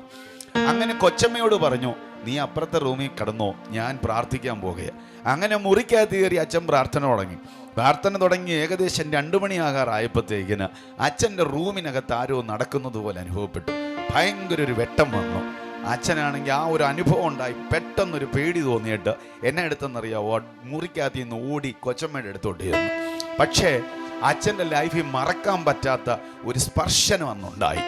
അച്ഛൻ എന്നെ വിളിച്ചിട്ട് പറഞ്ഞു, രഞ്ജിത്തെ ഞാൻ നാട്ടിലോട്ട് വരാൻ പോവുക, ഇവിടുത്തെ പരിപാടിയെല്ലാം നിർത്തി. ഇന്ന് അദ്ദേഹം കോഴഞ്ചേരിയിൽ ഒരു പാസ്റ്ററാണ്. ദൈവത്തിന് മഹത്വം ഉണ്ടാകട്ടെ. വിശ്വസിക്കുന്നവരുണ്ടെങ്കിൽ കൈ ഉയർത്തി ദൈവത്തിന് ഒരു സ്തോത്രം ചെയ്താട്ടെ. ജീവിത അനുഭവങ്ങളാണ് ആളുകളെ മാറ്റുന്നത്, അല്ലാതെ ആളുകളെ മാറ്റുന്ന ഒരു പരിപാടിയും ഞങ്ങൾ സൂത്രം ഒപ്പിക്കുന്നവരല്ല. അത് മാറ്റാൻ പറ്റുന്ന ഒരേ ഒരാൾ കർത്താവ് യേശു മാത്രമാണ്. വിശ്വസിക്കുന്നവരുണ്ടെങ്കിൽ ശക്തിയോടെ കർത്താവിന് മഹത്വം കൊടുത്താട്ടെ. അപ്പോൾ ദൈവത്തിൻ്റെ ദൂതന്മാരുണ്ട്, ദൈവ സാന്നിധ്യമുണ്ട്, ദൈവിക ഇടപാടുകളുണ്ട് എന്നൊക്കെ പൊതുവേ നാം വിശ്വസിക്കുന്നവരും മനസ്സിലാക്കുന്നവരുമാണ് ക്രിസ്ത്യാനികൾ.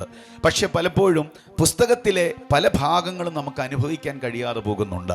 ദൈവം നമ്മുടെ റൂമിനകത്ത് ഇറങ്ങുമോ എന്ന് ചോദിച്ചാൽ 100% ഇറങ്ങും. ദൂതന്മാർ ഇറങ്ങുമോ എന്ന് ചോദിച്ചാൽ വചനം പറയുന്നു 100% ഇറങ്ങും. ഇന്ന് രാത്രിയിൽ ഈ മീറ്റിംഗിന്റെ അകത്ത് വന്നിരിക്കുന്ന ചിലരെങ്കിലും ഇത് ആത്മാർത്ഥമായി സ്വീകരിക്കുന്നെങ്കിൽ ഞാൻ നിങ്ങളോട് ആത്മനിയോഗത്തിൽ പറയുന്നു, നിങ്ങളുടെ മുറിക്കകത്ത് കർത്താവിന്റെ സാന്നിധ്യം വരുമോ? ഒരു മനുഷ്യൻ നടക്കുന്നത് പോലെ നിങ്ങൾക്ക് റൂമിനകത്ത് കർത്താവിനെ അനുഭവിക്കാൻ കഴിയോ?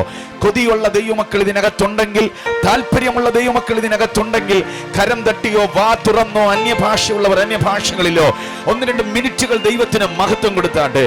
നിന്നെ കാണാൻ, നിന്നെ തൊടാൻ, നിന്നെ സംസാരിക്കുവാൻ, നിന്റെ റൂം തപ്പി എന്റെ ദൈവം ഇറങ്ങി വരുന്ന ദിവസങ്ങളാണ് ഈ വരുന്ന ദിവസങ്ങൾ എന്ന് പറഞ്ഞാൽ അതിനെ സ്വീകരിക്കുന്നവർ നന്നായി കർത്താവിന് മഹത്വം കൊടുക്കട്ടെ.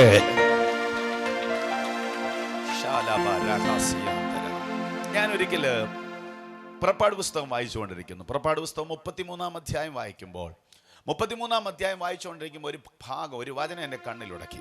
വചനം ഇതായിരുന്നു: ഒരു സ്നേഹിതനോട് സംസാരിക്കുന്നത് പോലെ, ഒരു സ്നേഹിതനോട് സംസാരിക്കുന്നത് പോലെ മോശയോട് സംസാരിക്കേണ്ടതിന് ദൈവം മുഖാമുഖം വന്നു നിന്നു. ആ വാക്യം വായിച്ചപ്പോൾ എൻ്റെ ദേഹം കോരിത്തരിക്കാൻ തുടങ്ങി. പുസ്തകം ഞാൻ അടച്ചു. ഇച്ചിരി മിനിറ്റ് ഞാൻ പിന്നെയും പ്രാർത്ഥിച്ചു. പിന്നെ ആ ഭാഗം തുറന്നു. രണ്ടാമത് വായിച്ചപ്പോൾ തലമുടി ഇങ്ങനെ പൊങ്ങി നിൽക്കുന്നത് പോലെ എനിക്ക് അനുഭവപ്പെട്ടു. മൂന്നാമത്തെ പ്രാവശ്യം ഞാൻ പുസ്തകം തുറന്നു കഴിഞ്ഞപ്പോൾ ഒരു കീബോർഡോ മറ്റ് പാട്ടുകാരോ അങ്ങനെ ഒന്നുമില്ലാതെ ഞാൻ അങ്ങ് അന്യഭാഷയിൽ കൈയടിച്ച് അങ്ങ് ആരാധിക്കാൻ തുടങ്ങി. 4-ാമത്തെ പ്രാവശ്യം പുസ്തകം വായിച്ചത് ഞാൻ ഓർക്കുന്നുണ്ട്. കസേരയെന്ന് തെറിച്ച് താഴെ പോയി. താഴെ വീണിട്ട് ഫിക്സ് വന്ന ആളുകളൊക്കെ ചെയ്യുന്നത് പോലെ കൈയും കാലും ഇട്ടങ്ങ് വിറയ്ക്കാനും ദേഹം അങ്ങ് ഭയങ്കരമായിട്ട് അടിക്കാൻ തുടങ്ങി. എൻ്റെ മൂത്ത മോൾ എൻ്റെ സമീപം ഇരിപ്പുണ്ടായിരുന്നു. അവളങ്ങ് കരയാൻ തുടങ്ങി. അവിടെ കരയുന്ന കേട്ടോണ്ട് എൻ്റെ ഭാര്യ ഓടി വന്നു. അവൾക്ക് മനസ്സിലായില്ല എനിക്കെന്തോ ബുദ്ധിമുട്ടുണ്ടായതായിട്ടാണ് തോന്നിയത്. പക്ഷേ എനിക്ക് ഈ വചനം ഭയങ്കരമായിട്ട് എന്നെ സ്പർശിച്ചു. അവൾ എന്നെ തൊട്ടു. ഞാൻ ശാന്തമായി. എഴുന്നേറ്റ് വന്ന ഉടനെ ഞാൻ അവളെ ചേർത്ത് പിടിച്ചിട്ട് പറഞ്ഞു, എടി, ആ വചനം ഭയങ്കരമായിട്ട് എൻ്റെ ദേഹത്ത് മാനിഫെസ്റ്റ് ചെയ്യുന്നു. ആ വചനത്തിൽ മോശയ്ക്ക് അഭിമുഖമായി കർത്താവിന് ഇറങ്ങി നിൽക്കാൻ പറ്റുമെങ്കിൽ എന്തുകൊണ്ട് രഞ്ജിത്തിൻ്റെ മുറിക്കകത്ത് കർത്താവിന് വന്നുകൂടാ? രാത്രി ഞാൻ ആത്മനിയോഗത്തിൽ ചിലർക്ക് നേരെ വിരൽ ചൂണ്ടിപ്പോൾ ഞാൻ പിന്നെയും പറയുന്നു, ഞാൻ 2002 മുതൽ കൺവെൻഷൻ പ്രസംഗിക്കാൻ തുടങ്ങിയതാ. ഒരു മെസ്സേജ് എങ്ങനെ പറയണമെന്ന് എനിക്ക് നന്നായിട്ട് അറിയാം. ഒരു മെസ്സേജിന്റെ അവതരണം എങ്ങനെയാകണമെന്ന് എനിക്ക് നന്നായിട്ട് അറിയാം. സ്റ്റേജിന്റെ എക്സ്പീരിയൻസുകളെക്കാൾ അപ്പുറമാണ് പരിശുദ്ധാത്മാവിന്റെ പ്രവർത്തനം എന്ന് പറയുന്നത്. അത് ഇന്ന് രാത്രി നിയോഗാത്മകമായി വരുമ്പോൾ അതിനോട് പ്രതികരിക്കാൻ പറ്റുന്നവർ ഇതിനകത്തുണ്ടെങ്കിൽ നീ കേൾക്കുന്നത് വെറുതെ ആകത്തില്ല. നിന്റെ റൂമിനകത്ത് വിസിറ്റേഷൻ നടക്കാൻ പോകുകയാ. വിശ്വസിക്കാൻ കഴിയുന്നവർ നന്നായിട്ട് പ്രാർത്ഥിച്ച് ഒരുങ്ങിക്കൊണ്ടിരുന്നതാണ്. ഈ രാത്രി വെളുക്കുന്നതിന് മുമ്പ്, നാളെ വെളുപ്പിനെ ആകുന്നതിന് മുമ്പ് ഇന്ന് രാത്രി പുറപ്പെടുന്ന വചനത്തിന്റെ നിവൃത്തി ചിലരുടെ വീടിനകത്ത് സംഭവിക്കോ? അങ്ങനെ ഞാൻ IPC പഠിച്ചതുകൊണ്ട് ഗായകന്മാരായിരിക്കുന്ന അപ്പച്ചന്മാരായിരുന്നു എന്നെ പഠിപ്പിച്ചത്. അതിൽ ചിലരോട് ഞാൻ ചോദിച്ചു, ദൈവത്തെ കാണാൻ പറ്റുമോ? ചിലർ തന്ന മറുപടി, ദൈവത്തെ ആരും ഒരു നാളും കണ്ടിട്ടില്ല. എനിക്ക് ഏറ്റവും കൂടുതൽ സപ്പോർട്ട് ചെയ്ത അപ്പച്ചൻ CV ജോൺ അപ്പച്ചൻ പറഞ്ഞു, ദൈവത്തെ ആരും ഒരു നാളും കണ്ടിട്ടില്ല, പക്ഷെ തന്റെ പുത്രൻ മുഖാന്തരം അവനെ വെളിപ്പെടുത്തിയിരിക്കുന്നു. അപ്പൊ ഞാൻ എന്റെ ജിജ്ഞാസ കൊണ്ട് ചോദിച്ചു, അപ്പച്ചൻ കണ്ടിട്ടുണ്ടോ? അപ്പച്ചൻ ആ പ്രായം ചെന്നവരുടെ ഭാഷയിൽ ഒരു പ്രയോഗം, കണ്ടതിന് കയ്യും കണക്കുമില്ലടാ. ദൈവത്തിന് മഹത്വം ഉണ്ടാകട്ടെ. എന്നിട്ട് ഫോണിൽ കൂടെ ഒരൊറ്റ പ്രാർത്ഥന, കണ്ടത് കൊണ്ടാടാ യുവന്മാരുടെ നിൽക്കുന്നത്. ഒറ്റ പ്രാർത്ഥന, നീ കാണൂടാ. ഒരു ബ്ലെസ്സിങ് തന്നോ? എന്താണെങ്കിലും എന്നോട് പറഞ്ഞു, രാത്രി ഇരുന്ന് പ്രാർത്ഥിച്ചോളാൻ പറഞ്ഞു. അങ്ങനെ ഉറക്കമില്ലാത്ത രാത്രികളായി. രാത്രി മുഴുവനും പ്രാർത്ഥിക്കുകയാ. ഒരു ചലനം പോലും ഇല്ല. നേരത്തെയൊക്കെ ഒരു കാഴ്ചയിലും കാണുമായിരുന്നു. പക്ഷേ അപ്പച്ചൻ പറഞ്ഞ് രാത്രി പ്രാർത്ഥിക്കാൻ പറഞ്ഞതിന് ശേഷം ഒരനക്കം പോലും ഇല്ല.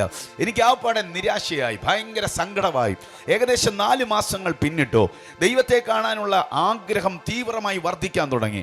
അങ്ങനെ കട്ടപ്പന ലെബ്ബക്കടയിൽ പ്രസംഗിക്കാൻ വേണ്ടി ചെല്ലുന്നു. ലെബ്ബക്കട എന്ന് പറഞ്ഞാൽ ലെബ്ബയുടെ കടയാണ്. പറഞ്ഞ് അതിപ്പോൾ ലെബ്ബക്കടയായി. ദൈവത്തിന് മഹത്വം ഉണ്ടാകട്ടെ. അവിടെ ചെന്ന് വണ്ടി ഒതുക്കി നേരെ അകത്തോട്ട് കയറുമ്പോൾ ഒരു 18-19 വയസ്സുള്ളൊരു പയ്യൻ, മീശ പോലും മുളയ്ക്കാത്തവൻ നിന്ന് പ്രസംഗിക്കുക. അവൻ്റെ പ്രസംഗം നടന്നുകൊണ്ടിരിക്കുമ്പോഴേ ഞാൻ കയറി ചെല്ലുന്നത്. അവൻ പറയുക, നിങ്ങൾക്ക് ദൈവത്തെ കാണണമെന്നുണ്ടെങ്കിൽ മൊബൈൽ ഫോൺ സ്വിച്ച് ഓഫ് ചെയ്യണം. ഇച്ചിരി വചനമൊക്കെ അറിയാമെന്ന ധാരണ നമ്മുടെ ഉള്ളിലുള്ളതുകൊണ്ട് 31,173 വാക്യത്തിനകത്ത് മൊബൈൽ സ്വിച്ച് ഓഫ് ചെയ്യുന്ന കാര്യമില്ല. അപ്പൊ ഞാൻ മനസ്സുകൊണ്ട് ചിന്തിച്ച്, ഇവനെ ആരാ സ്റ്റേജ് കയറ്റിയത്? ദൈവത്തിന് മഹത്വം ഉണ്ടാകട്ടെ. പക്ഷെ രണ്ടാമത് അവൻ പറഞ്ഞ കാര്യത്തിൽ കാമ്പുണ്ടായിരുന്നു.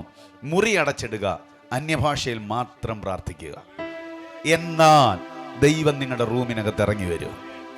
എനിക്ക് ഭയങ്കര സന്തോഷം തോന്നി. കാര്യം വലിയ തിയോളജിയന്മാർക്ക് പോലും കിട്ടാത്ത അറിവാണ് ഇവൻ പറഞ്ഞുകൊണ്ടിരിക്കുന്നത്. ഞാൻ നേരെ കയറി ചെന്നപ്പോൾ പ്രസംഗനാന്ന് മനസ്സിലായി. ഇവൻ ഉടനെ സ്റ്റേജിൽ നിന്ന് മാറി അവൻ ആ സൈഡിൽ പോയിരുന്നു. പാസ്റ്റർ എന്നെ ഇൻട്രൊഡ്യൂസ് ചെയ്ത് എനിക്ക് സമയം കിട്ടിയ ഉടനെ ഞാൻ എഴുന്നേറ്റ ഉടനെ ഇവന് കൈ കൊടുത്തിട്ട് പറഞ്ഞു, നീ സൂപ്പർ പ്രവാചകനാണ്. ഞാൻ കഴിഞ്ഞൊരു 4 മാസമായി അന്വേഷിച്ചുകൊണ്ടിരിക്കുന്ന കാര്യം എനിക്ക് മറുപടി കിട്ടി. പ്രസംഗം കഴിഞ്ഞു. ആ ചർച്ചിൻ്റെ പിറകിൽ ഒരു ഏലത്തോട്ടമുണ്ട്. അവിടേക്ക് ഞാൻ ഇവനെ കൊണ്ടുപോയി. അതിൻ്റെ അകത്തോട്ട് ഇവനെ കൊണ്ടുപോയിട്ട് പറഞ്ഞു, എടാ മോനെ പറയടാ, എനിക്കുള്ള ആഗ്രഹവും ജിജ്ഞാസയും വല്ലാതെ വർദ്ധിച്ചിട്ട് ഞാൻ ഇവനോട് പറഞ്ഞു, പറടാ എങ്ങനെയാടാ മുറിക്കകത്തോട്ട് ദൈവം ഇറങ്ങി വന്നത്? നീ ആ മുറി അടച്ചിട്ട് അന്യഭാഷ പറഞ്ഞപ്പോൾ ഭയങ്കര വെട്ടമായിരുന്നോ? നടക്കുന്ന കണ്ടോ? രൂപം കണ്ടോ? എന്നെല്ലാം ചോദിച്ചപ്പോൾ ഇവൻ അങ്ങ് ആശ്ചര്യചകിതനായി നിന്നിട്ട് എൻ്റെ മുഖത്തേക്ക് ഒരു വല്ലാത്ത രീതിയിൽ നോക്കിയിട്ട് പറഞ്ഞു, അങ്കിളെ എന്നോട് ക്ഷമിക്കണം, ഞാൻ പറഞ്ഞതേ ഉള്ളൂ, ഞാൻ കണ്ടിട്ടില്ല. ദൈവത്തിന് മഹത്വം ഉണ്ടാകട്ടെ. ഞാൻ അവനെ അങ്ങ് പിടിച്ചു, കവിളയിൽ ഒരു ഉമ്മ കൊടുത്തു. എന്നിട്ട് ചെവി പറഞ്ഞു, നീ കണ്ടില്ലെങ്കിലും കുഴപ്പമില്ല, കാണാനുള്ള ഫോർമുല എനിക്ക് കിട്ടി. ഞാൻ എപ്പോഴും ഈ ഫോണിലെ കലണ്ടറിലാണ് മീറ്റിംഗ് റിമൈൻഡ് ചെയ്യുന്നത്. അപ്പോൾ അതിലേക്ക് നോക്കിയപ്പോൾ 2 ദിവസം ഒഴിവുണ്ട്. ഇതൊക്കെ ദീർഘവർഷങ്ങൾക്ക് മുമ്പുള്ള കാര്യമായി പറയുന്നത് കേട്ടോ. ഒഴിവുണ്ട്. അതിലേക്ക് പെട്ടെന്ന് ആഡ് ചെയ്തു, ഇത് ദൈവത്തെ കാണുന്ന ദിവസം. അങ്ങനെ ഞാൻ വളരെ താല്പര്യത്തോടെ എൻ്റെ ഭാര്യയെ വിളിച്ചു പറഞ്ഞു, ഡേ ദൈവത്തെ കാണാനുള്ള ഓപ്ഷൻ കിട്ടിയിരിക്കുകയാ, നിശ്ചയമായിട്ട് ഞാൻ കർത്താവിനെ കണ്ടിരിക്കും. ആ ദിവസം എത്താൻ വേണ്ടി ഞാൻ വല്ലാതെ കാത്തിരുന്നു. അന്ന് രാവിലെ 9:30 സാധാരണ മീറ്റിങ്ങിന് പോകുന്നത് പോലെ കുളിച്ചൊരുങ്ങി ഡ്രസ്സ് ചെയ്തു. എൻ്റെ വൈഫിൻ്റെ പേര് നിസി എന്നാണ്. ഞാൻ അവളോട് പറഞ്ഞു, ഡേ നീ എന്നെ ശല്യപ്പെടുത്തരുത്, മുകളിൽ എന്ത് ശബ്ദം കേട്ടാലും കയറി വന്നേക്കരുത്, മരിച്ചാലും ഞാനിന്ന് കർത്താവിനെ കണ്ടിട്ട് ഇറങ്ങി വരത്തുള്ളൂ. അങ്ങനെ രാവിലെ 9:30 മുറിക്കകത്ത് കയറി, മുറി അടച്ചു, കർട്ടൻ കൊണ്ട് മാക്സിമം ഇരുട്ടുണ്ടാക്കി. അതിൻ്റെ അകത്ത് മുട്ടുകുത്തി 2 കുപ്പി വെള്ളം കൂടെ ഉണ്ട്. മൊബൈൽ ഫോൺ സ്വിച്ച് ഓഫ് ചെയ്ത് മാറ്റിവെച്ചു. ഫാൻ ഫുൾ സ്പീഡിൽ കറങ്ങുന്നുണ്ട്. മുട്ടുകുത്തി പ്രാർത്ഥിക്കാൻ തുടങ്ങി. ഏകദേശം ഒരു 40 മിനിറ്റ് കഴിഞ്ഞപ്പോൾ ഒരാൾ എൻ്റെ റൂമിൽ കൂടെ നടക്കാൻ തുടങ്ങി. അങ്ങോട്ട് വരുന്നു, എൻ്റെ അടുത്തോട്ട് വരുന്നു, അങ്ങോട്ട് മാറിപ്പോകുന്നു, പിന്നെയും വരുന്നു, പിന്നെയും മാറിപ്പോകുന്നു. എനിക്ക് ഭയങ്കരമായിട്ട് പേടിയാണ് തോന്നിയത്. ഒരു നെഗറ്റീവ് ആറ്റിറ്റ്യൂഡാണ് ഉണ്ടായത്. കാര്യം ദൈവമാണോ അതോ മറ്റു വല്ലതുമാണോ മുറിക്കകത്ത് ഇറങ്ങിയേക്കുന്നെന്നുള്ളൊരു നെഗറ്റീവ് ആറ്റിറ്റ്യൂഡ് ഉണ്ടായി. ഭയങ്കരമായിട്ട് എന്നെ അത് ശല്യപ്പെടുത്താൻ തുടങ്ങി. കണ്ണു തുറക്കുക, നോക്കുക, എഴുന്നേൽക്കുക എന്ന് എൻ്റെ ജഡ എന്നെ പ്രേരിപ്പിക്കാൻ തുടങ്ങി. പക്ഷെ എൻ്റെ ഉള്ളിൽ ഞാൻ തീരുമാനമെടുത്തിരുന്നു, എന്ത് സംഭവിച്ചാലും കണ്ണു തുറക്കത്തില്ല. ദൈവത്തിന് മഹത്വം ഉണ്ടാകട്ടെ. ഞാൻ നിങ്ങളോട് ആത്മാർത്ഥമായിട്ട് പറയുന്നു, ടെംപ്റ്റേഷൻസിനെ കവർ ചെയ്യാൻ പറ്റിയാൽ ദൈവമഹത്വം നമ്മുടെ റൂമിനകത്ത് വെളിപ്പെട്ടു വരും. അതിനെ കവർ ചെയ്യാൻ തമ്പുരാൻ സഹായിച്ചു. ഭയങ്കര ഒരു വെട്ടം മുറിക്കകത്തോട്ട് വന്നു. എത്രയോ സ്റ്റേജുകളിൽ ദമാസ്കോസിൽ സൂര്യനെ കവിയുന്ന പ്രകാശത്തിൽ ഇറങ്ങിയ കർത്താവിനെ കുറിച്ച് പ്രസംഗിച്ചിട്ടുണ്ട്. പക്ഷെ ലൈഫിൽ ഇന്ന് വരെ കണ്ടിട്ടില്ല. പക്ഷെ അന്ന് രാവിലത്തെ സമയം ഏകദേശം 10:30 അടുക്കുന്ന സമയത്ത് ഒരു ഭയങ്കര വെട്ടം റൂമിനകത്തേക്ക് വന്നു. ഒരു കൈ വന്ന് എൻ്റെ മുഖത്തിലൂടെ തഴുകി. താഴേക്ക് ഞാൻ തലകറങ്ങി വീഴുന്ന പോലെ പുറകേക്ക് വീണു. കേരളം മുഴുവൻ സ്ലേയിങ് മിനിസ്ട്രിക്കെതിരെ പ്രസംഗിച്ചുകൊണ്ടിരുന്ന ഞാൻ, താഴെ വീഴുന്നതെല്ലാം ദുരാത്മാവാണെന്ന് പ്രസംഗിച്ചുകൊണ്ടിരുന്ന ഞാൻ അന്ന് തിരുത്താൻ തുടങ്ങി. കാര്യം ആ മഹത്വത്തിൻ്റെ മുമ്പിൽ എനിക്ക് പിടിച്ചു നിൽക്കാൻ പറ്റിയില്ല. ഞാൻ വീണ് കിടന്ന് കരയാൻ തുടങ്ങി. ഒറ്റ കൂവിച്ചയായിരുന്നു. താഴെ നിന്നവൾ ഓടി മുകളിൽ കയറി വന്നു. റൂമിൻ്റെ ഡോറിലേക്ക് അവൾ അടിച്ചാ എന്ന് വിളിച്ച് അവൾ വല്ലാതെ ശബ്ദമുണ്ടാക്കാൻ തുടങ്ങി. എനിക്ക് കേൾക്കാം, പക്ഷെ എനിക്ക് എഴുന്നേൽക്കാൻ പറ്റുന്നില്ല, സംസാരിക്കാൻ പറ്റുന്നില്ല. അവിടെ കിടന്ന് ഞാൻ 6.5 മണിക്കൂർ ഉച്ചരിച്ചുകൂടാത്ത ഞരക്കമൊക്കെ എന്താണെന്ന് എനിക്ക് അന്ന് പിടുത്തം കിട്ടി. ഞാൻ അതിനകത്ത് കടന്ന് വല്ലാതെ കരയാൻ തുടങ്ങി. 6.5 മണിക്കൂർ കഴിഞ്ഞ് എനിക്ക് ശരീരത്തിലൊരു ബലം വന്നു. പതിയെ ഞാൻ ഭിത്തിയോട് ചാരിയിരുന്നു. ഇച്ചിരി കഴിഞ്ഞപ്പോൾ പിടിച്ചെഴുന്നേറ്റു. ശരീരത്തിന് അത്ര കണ്ട് ബലമില്ല, എന്നാലും എഴുന്നേറ്റിട്ട് മെല്ലെ ആ ഡോറിൻ്റെ അരികിലേക്ക് ചെന്നു. ഡോറെ കൈകൊണ്ട് അടിച്ചപ്പോഴത്തേക്കിന് അവൾ പിന്നെ കയറി വന്നു. ഡോറ് തുറന്നപ്പോൾ കണ്ണ് നിറഞ്ഞ് ഒഴുകുകയാ. അവളെ ഞാൻ കെട്ടിപ്പിടിച്ചത് ഓർക്കുന്നുണ്ട്. അവൾ നേരെ നിലം പതിച്ചു. കെട്ടിപ്പിടിച്ചത് അവൾ താഴോട്ടങ്ങ് വീണു. അവിടെ കണ്ണ് മുകളിലേക്ക് മറിഞ്ഞു. അവൾ എന്നോട് പറഞ്ഞു, ഞാൻ മരിച്ചു പോകാൻ പോവുകയാണ്. കാര്യം എനിക്കറിയില്ല, നിങ്ങളുടെ ദേഹത്തിൽ നിന്ന് ഒരു ഭയങ്കര പവർ എൻ്റെ ദേഹത്തേക്ക് അടിക്കുന്നു. ഞാൻ ഇന്ന് രാത്രി നിങ്ങളോട് ആത്മാർത്ഥമായിട്ട് പറയുന്നു, ഒരു വീട്ടിൽ ഒരാൾക്ക് വിസിറ്റേഷൻ ഉണ്ടായാൽ ആ വീടിനകത്തേക്ക് ആ പകർച്ച നടന്നുകൊണ്ടിരിക്കും. ഇന്ന് രാത്രിയിൽ എന്നെ കേട്ടോണ്ടിരിക്കുന്ന പ്രിയമുള്ളവർക്ക് വേണ്ടി പറയുന്നു, ഇത് ജീവിത അനുഭവത്തിൻ്റെ ഒരു തുറന്ന പുസ്തകമായതുകൊണ്ട് ഈ സുവിശേഷ യോഗത്തിൻ്റെ ആദ്യത്തെ രാത്രിയിൽ സ്വർഗീയമായതെല്ലാം ഭൂമിയിലേക്ക് മാനിഫെസ്റ്റ് ചെയ്യുന്ന ദിവസങ്ങളായിട്ട് മാറാൻ പോകുകയാണ്. ഈ പന്തലിന്റെ കീഴിൽ കർത്താവ് ഇറങ്ങി നടക്കുമെന്ന് പറഞ്ഞാൽ അത് സംഭവിക്കോ? അവൻ ഇറങ്ങി നടക്കുമെന്ന് പറഞ്ഞാൽ അത് സംഭവിക്കോ? ദൂതന്മാർ ഇറങ്ങുമെന്ന് പറഞ്ഞാൽ അത് സംഭവിക്കോ? രോഗികൾ സൗഖ്യമാകുമെന്ന് പറഞ്ഞാൽ അത് സംഭവിക്കോ? എന്തുകൊണ്ടാണ് മാറാത്ത ക്യാൻസർ മാറുന്നത്? എന്തുകൊണ്ടാണ് ട്യൂമറുകൾ അപ്രത്യക്ഷമാകുന്നത്? എന്തുകൊണ്ടാണ് നിവരാത്ത കാല് നിവർന്നു വരുന്നത്? എന്തുകൊണ്ടാണ് തൈറോയ്ഡ് രോഗങ്ങൾ സൗഖ്യമാകുന്നത്? എന്തുകൊണ്ടാണ് മരണകാരണമായി ഇത് വിട്ടുമാറുന്നത്? സ്വർഗീയ മാനിഫെസ്റ്റേഷൻ ഏത് മീറ്റിംഗിനകത്ത് നടക്കുന്നു അവിടെ അത്ഭുതങ്ങളുടെ പെരുമഴയായിരിക്കും. കൈയടിച്ച് ദൈവത്തെ ആരാധിക്കാൻ കഴിയുന്നവർ, ഈ പരസ്യ സ്ഥലത്ത് ഒരു ലജ്ജയില്ലാതെ ദൈവത്തെ ആരാധിക്കാൻ കഴിയുന്നവർ ശക്തിയോടെ ദൈവത്തെ ആരാധിക്കുക.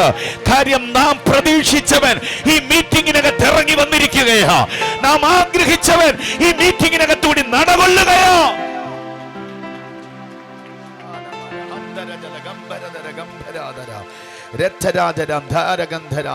യേശുവിന്റെ അധികാരമുള്ള നാമത്തിൽ ജയം വ്യാപരിക്കുന്നു. അധികാരമുള്ള നാമത്തിൽ ജയം വ്യാപരിക്കുന്നു. അധികാരമുള്ള നാമത്തിൽ ജയം വ്യാപരിക്കുന്നു. അധികാരമുള്ള നാമത്തിൽ ജയം വ്യാപരിക്കുന്നു. 2ഉം 3ഉം സൈഡുകളിലായിട്ടാണ് ജനം ഇരിക്കുന്നത്. ഒരു വലിയ കൺവെൻഷന്റെ പ്രകൃതി പോലെ അല്ലിവിടെ. ഒരു വലിയ പന്തലിന്റെ സ്റ്റേജിൽ നിന്ന് ഫ്രണ്ടിലിരിക്കുന്ന ജനത്തെ മാത്രം അഭിസംബോധന ചെയ്ത് പ്രസംഗിക്കാൻ പാകത്തിലുള്ള ഒരു സ്റ്റേജ് അല്ല ഇത്. എന്നാലും ഞാൻ ആത്മനിയോഗത്തിൽ പറയുന്നു, ഇവിടെ ദൈവമഹത്വം ചലിക്കുന്നുണ്ട്. ഇവിടെ ദൈവ സാന്നിധ്യം ചലിക്കുന്നുണ്ട്. ഞാൻ വരച്ചു കാണിച്ച എന്റെ മുറിക്കകത്ത് ഇറങ്ങി വന്നവൻ ഇന്ന് രാത്രി ഇതിനകത്ത് നടകൊള്ളുന്നുണ്ട്. ഷൈജ് ബ്രദറെ, ഇതിനകത്ത് ഒത്തിരി ആളുകൾ ഇന്ന് സൗഖ്യമാകും. ഒത്തിരി ആളുകൾ വിടുവിക്കപ്പെടും. ഈ പട്ടണത്തെ ഭരിക്കുന്ന പൈശാചിക മുഖങ്ങൾക്ക് പിടിച്ചു നിൽക്കാൻ കഴിയാതെ അവയുടെ ശക്തിയെ എന്നേക്കുമായി ഒതുക്കിക്കളയുന്ന മഹാരാജാവായ കർത്താവ് ഇന്ന് രാത്രിയിൽ ഇതിനകത്ത് നടകൊള്ളുകയോ.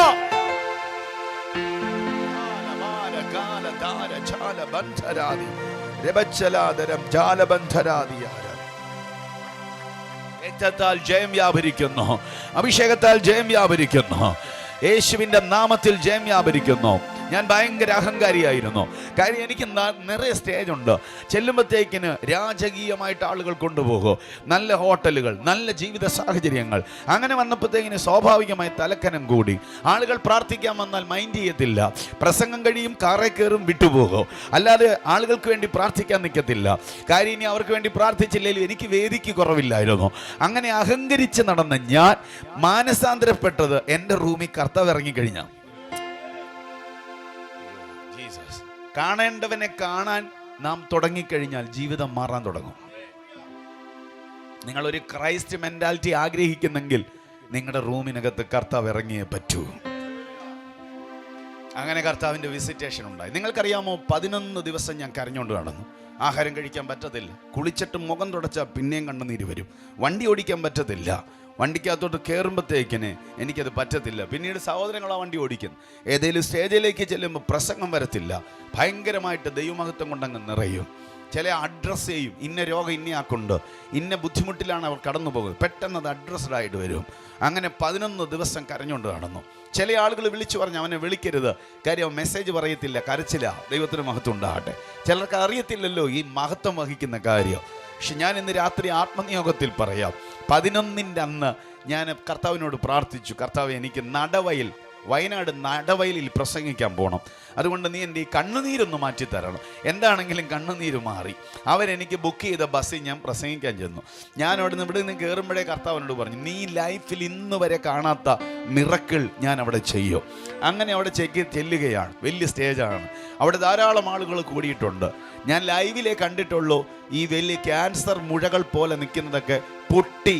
ഈ TB ജോഷുവയുടെ ഒക്കെ മീറ്റിങ്ങിൻ്റെ അകത്ത് കണ്ടിട്ടുണ്ട്, അത് പൊട്ടിയിട്ട് ഇങ്ങനെ ഒലിക്കുന്നത്. പക്ഷേ അന്നത്തെ പകൽ സെക്ഷൻ്റെ അകത്ത് കഴുത്തേന്നും കയ്യേന്നുമൊക്കെ മുഴകളൊക്കെ ഇങ്ങനെ അപ്രത്യക്ഷമാകുന്നു. ചിലത് പൊട്ടിയിട്ട് പഴുപ്പോട് കൂടി, ആരും പൊട്ടിച്ചതല്ല, മഹത്വം ഇറങ്ങിയിട്ട് അത് പൊട്ടിയിട്ട് പഴുപ്പോട് കൂടി ഒഴുകിപ്പോവുക. അങ്ങനത്തെ ലൈവായിട്ടുള്ള മിറക്കിളുകൾ കണ്ടു. അത് കണ്ടപ്പോൾ ഞാൻ ഭയങ്കര സാറ്റിസ്ഫൈഡായി. കർത്താവെ, നീ പറഞ്ഞ കാര്യം ചെയ്യുന്നല്ലോ എന്ന് പറഞ്ഞ് മനസ്സുകൊണ്ട് സന്തോഷിച്ചു. പ്രാർത്ഥന കഴിഞ്ഞിട്ട് മുറിക്കകത്ത് ചെന്ന് കുറച്ച് മിനിറ്റോടെ പ്രാർത്ഥിച്ചപ്പോൾ കർത്താവിനോട് പറഞ്ഞു, ഞാൻ ചെയ്യാമെന്ന് പറഞ്ഞത് ഞാൻ ഇതുവരെ ചെയ്തിട്ടില്ല. അപ്പൊ മേജറായ അത്ഭുതങ്ങൾ നടന്നു. പക്ഷെ കർത്താവിനോട് പറയാം, ഞാൻ പറഞ്ഞത് ഇതുവരെ നടന്നിട്ടില്ല. രാത്രിയിലെ സെക്ഷൻ നീണ്ടുപോയി. അവരെനിക്ക് ബുക്ക് ചെയ്ത ബസ് കിട്ടിയില്ല. കേരളത്തിലെ ട്രാൻസ്പോർട്ട് എക്സ്പ്രസ് പച്ച കളറിലുള്ള ഒരു ബസ്സിന് കൈ കാണിച്ചു. ആ വണ്ടി കിട്ടി. സ്ത്രീകളുടെ സീറ്റിൻ്റെ ബാക്ക് സീറ്റിൽ കയറിയിരുന്നു. അവിടെ കയറിയിരുന്നപ്പോഴത്തേക്കിന് അത് ഫ്രീ ആണ് ആ സീറ്റ്. ഞാൻ ആ സീറ്റിൻ്റെ സൈഡ് സീറ്റിൽ ഇരിക്കുകയാണ്. കൽപ്പറ്റ എത്തിയപ്പോൾ വണ്ടി ഭയങ്കരമായിട്ടൊന്ന് ചവിട്ടി. ഒരു ചെറുപ്പക്കാരൻ ചാടിക്കേറി. അവൻ വന്നിരുന്നത് എൻ്റെ സീറ്റിലോട്ടാണ്. കയ്യെ കുറേ ചരടുണ്ട്, ബട്ടൺസും 2-3 അഴിച്ചിട്ടിരിക്കുന്നു. അവൻ്റെ ദേഹത്ത് അല്ല എന്തൊക്കെയോ ഒരു സാധനം പറ്റിപ്പിടിച്ചിരിക്കുന്ന പോലെ കാണാം. കണ്ണ് ചുമന്നിരിക്കുന്നു. എനിക്ക് സത്യം പറഞ്ഞാൽ അവനെ കണ്ടാൽ ഭയം തോന്നും. അവൻ വന്നിരുന്നു. വല്ലാത്തൊരു ദുർഗന്ധം അവൻ വന്നിരുന്നപ്പം മുതൽ. പക്ഷേ എൻ്റെ ഈ ക്ഷീണം കാരണം കൊണ്ട് ഞാൻ അങ്ങ് ഉറങ്ങിപ്പോയി. കോഴിക്കോടാകാറായപ്പോൾ അവൻ ആ വലതുകരം കൊണ്ട് എൻ്റെ തുടയിൽ ഒരൊറ്റ അടിയടിച്ചു. അടിച്ചിട്ട് എന്നോട് ചോദിച്ചു, സാർ എന്നെ എടുക്കുവാന്ന് ചോദിച്ചു. സംസാരം ഒരു ഒഴുകുന്ന രീതിയിൽ. അതുകൊണ്ട് തന്നെ എനിക്ക് മനസ്സിലായി അവന് കാര്യമായി എന്തോ കുഴപ്പമുണ്ട്. ഞാൻ പറഞ്ഞ സാറല്ലേ, ഞാനൊരു പാസ്റ്ററാന്ന് പറഞ്ഞു. പെട്ടെന്ന് അവനങ്ങ് കൈ കൂപ്പിയിട്ട് കണ്ണങ്ങ് നിറഞ്ഞൊഴുകാൻ തുടങ്ങി. അവൻ എന്നോട് പറഞ്ഞ വാചകം ഇങ്ങനെ, ഞാൻ സംസാരിച്ചു പോലും ഇല്ല അവനോട്. അവൻ എന്നോട് പറഞ്ഞു, കൽപ്പറ്റയിൽ നിന്ന് ഞാൻ നിങ്ങളുടെ സീറ്റിൽ കയറിയിരുന്ന സമയം മുതൽ എനിക്കറിയത്തില്ല, കാന്തം ഇരുമ്പിനെ ആകർഷിക്കുന്നത് പോലെ എൻ്റെ ഉള്ളിലേക്ക് സമാധാനം വന്നുകൊണ്ടിരിക്കുന്നു. നിങ്ങൾക്കറിയാമോ, ഞാൻ ഭാര്യയെ ഉപദ്രവിച്ചു, TV അടിച്ചു പൊട്ടിച്ചു, ഫ്രിഡ്ജ് മറിച്ചിട്ടു, എൻ്റെ മൂത്ത കുഞ്ഞിനെ കൈക്ക് പിടിച്ചു പൊക്കിയെടുത്ത് എറിഞ്ഞു. വീട്ടിൽ നിന്ന് സ്വസ്ഥതയില്ലാതെ ലക്ഷ്യമില്ലാത്തൊരു യാത്രയുമായിട്ടാണ് ഞാൻ ഈ ബസ്സിൽ കയറിയത്. പക്ഷേ ഈ സീറ്റിൽ വന്നിരുന്ന സമയം മുതൽ എൻ്റെ ലൈഫിലേക്ക് സമാധാനം വരികയാണ്. അവനങ്ങ് കുഞ്ഞ് കരയുന്ന പോലെ കരയാൻ തുടങ്ങി. കോട്ടയം ടിക്കറ്റ് എടുത്ത് ഞാൻ കോഴിക്കോട് അവന് വേണ്ടി ഇറങ്ങി.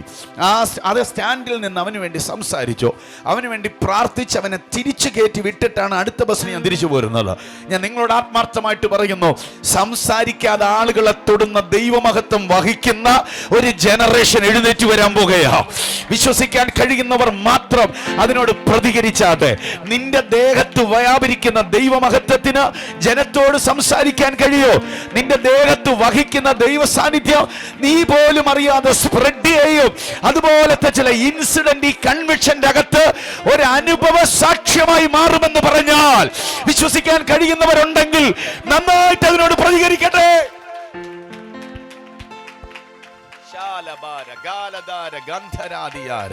യേശുവിൻ നാമത്തിൽ ജയം വ്യാപരിക്കുന്നു. കർത്താവിന്റെ സാന്നിധ്യത്തിനായി സ്തോത്രം ചെയ്യുന്നു. അപ്പോൾ ആലയത്തിനകത്തേക്ക് ദൂതന്മാർ ഇറങ്ങി വരികയാണ്. 400 വർഷത്തെ ഇടവേളയ്ക്ക് ശേഷമാണ് ഒരു സ്വർഗീയ ഇടപാടുണ്ടാകുന്നത്. അത് കണ്ട് അവൻ എന്ത് ചെയ്തെന്നറിയാം? അവനോട് പ്രവചിച്ചത് ഇതാണ്: നിന്റെ ഭാര്യ എലിസബത്ത് ഗർഭം ധരിക്കും. 6ാമത്തെ മാസം ഉദരത്തിൽ കിടക്കുന്ന പിള്ള തുള്ളും, അഭിഷേകത്തെ തുള്ളും. നോർമലി 6 മാസം പ്രായമുള്ള കൊച്ചു കൈയടിക്കുമെന്ന് പറഞ്ഞാൽ പോലും ഇന്നത്തെ മാതാപിതാക്കൾക്ക് വിശ്വസിക്കാൻ പറ്റത്തില്ല. പക്ഷെ 6 മാസം ഉദരത്തിൽ കിടക്കുന്ന കുഞ്ഞ് അഭിഷേകം പ്രാപിക്കുന്ന ദൂത് കേട്ടാൽ നിങ്ങളൊന്ന് ആലോചിച്ച് നോക്കിയാൽ വണ്ടറാകത്തില്ലേ? ഭയങ്കര ദൂതായിരുന്നു. ദൂതെന്ന് പറഞ്ഞാൽ ഭയങ്കര പവർഫുൾ ദൂതായിരുന്നു.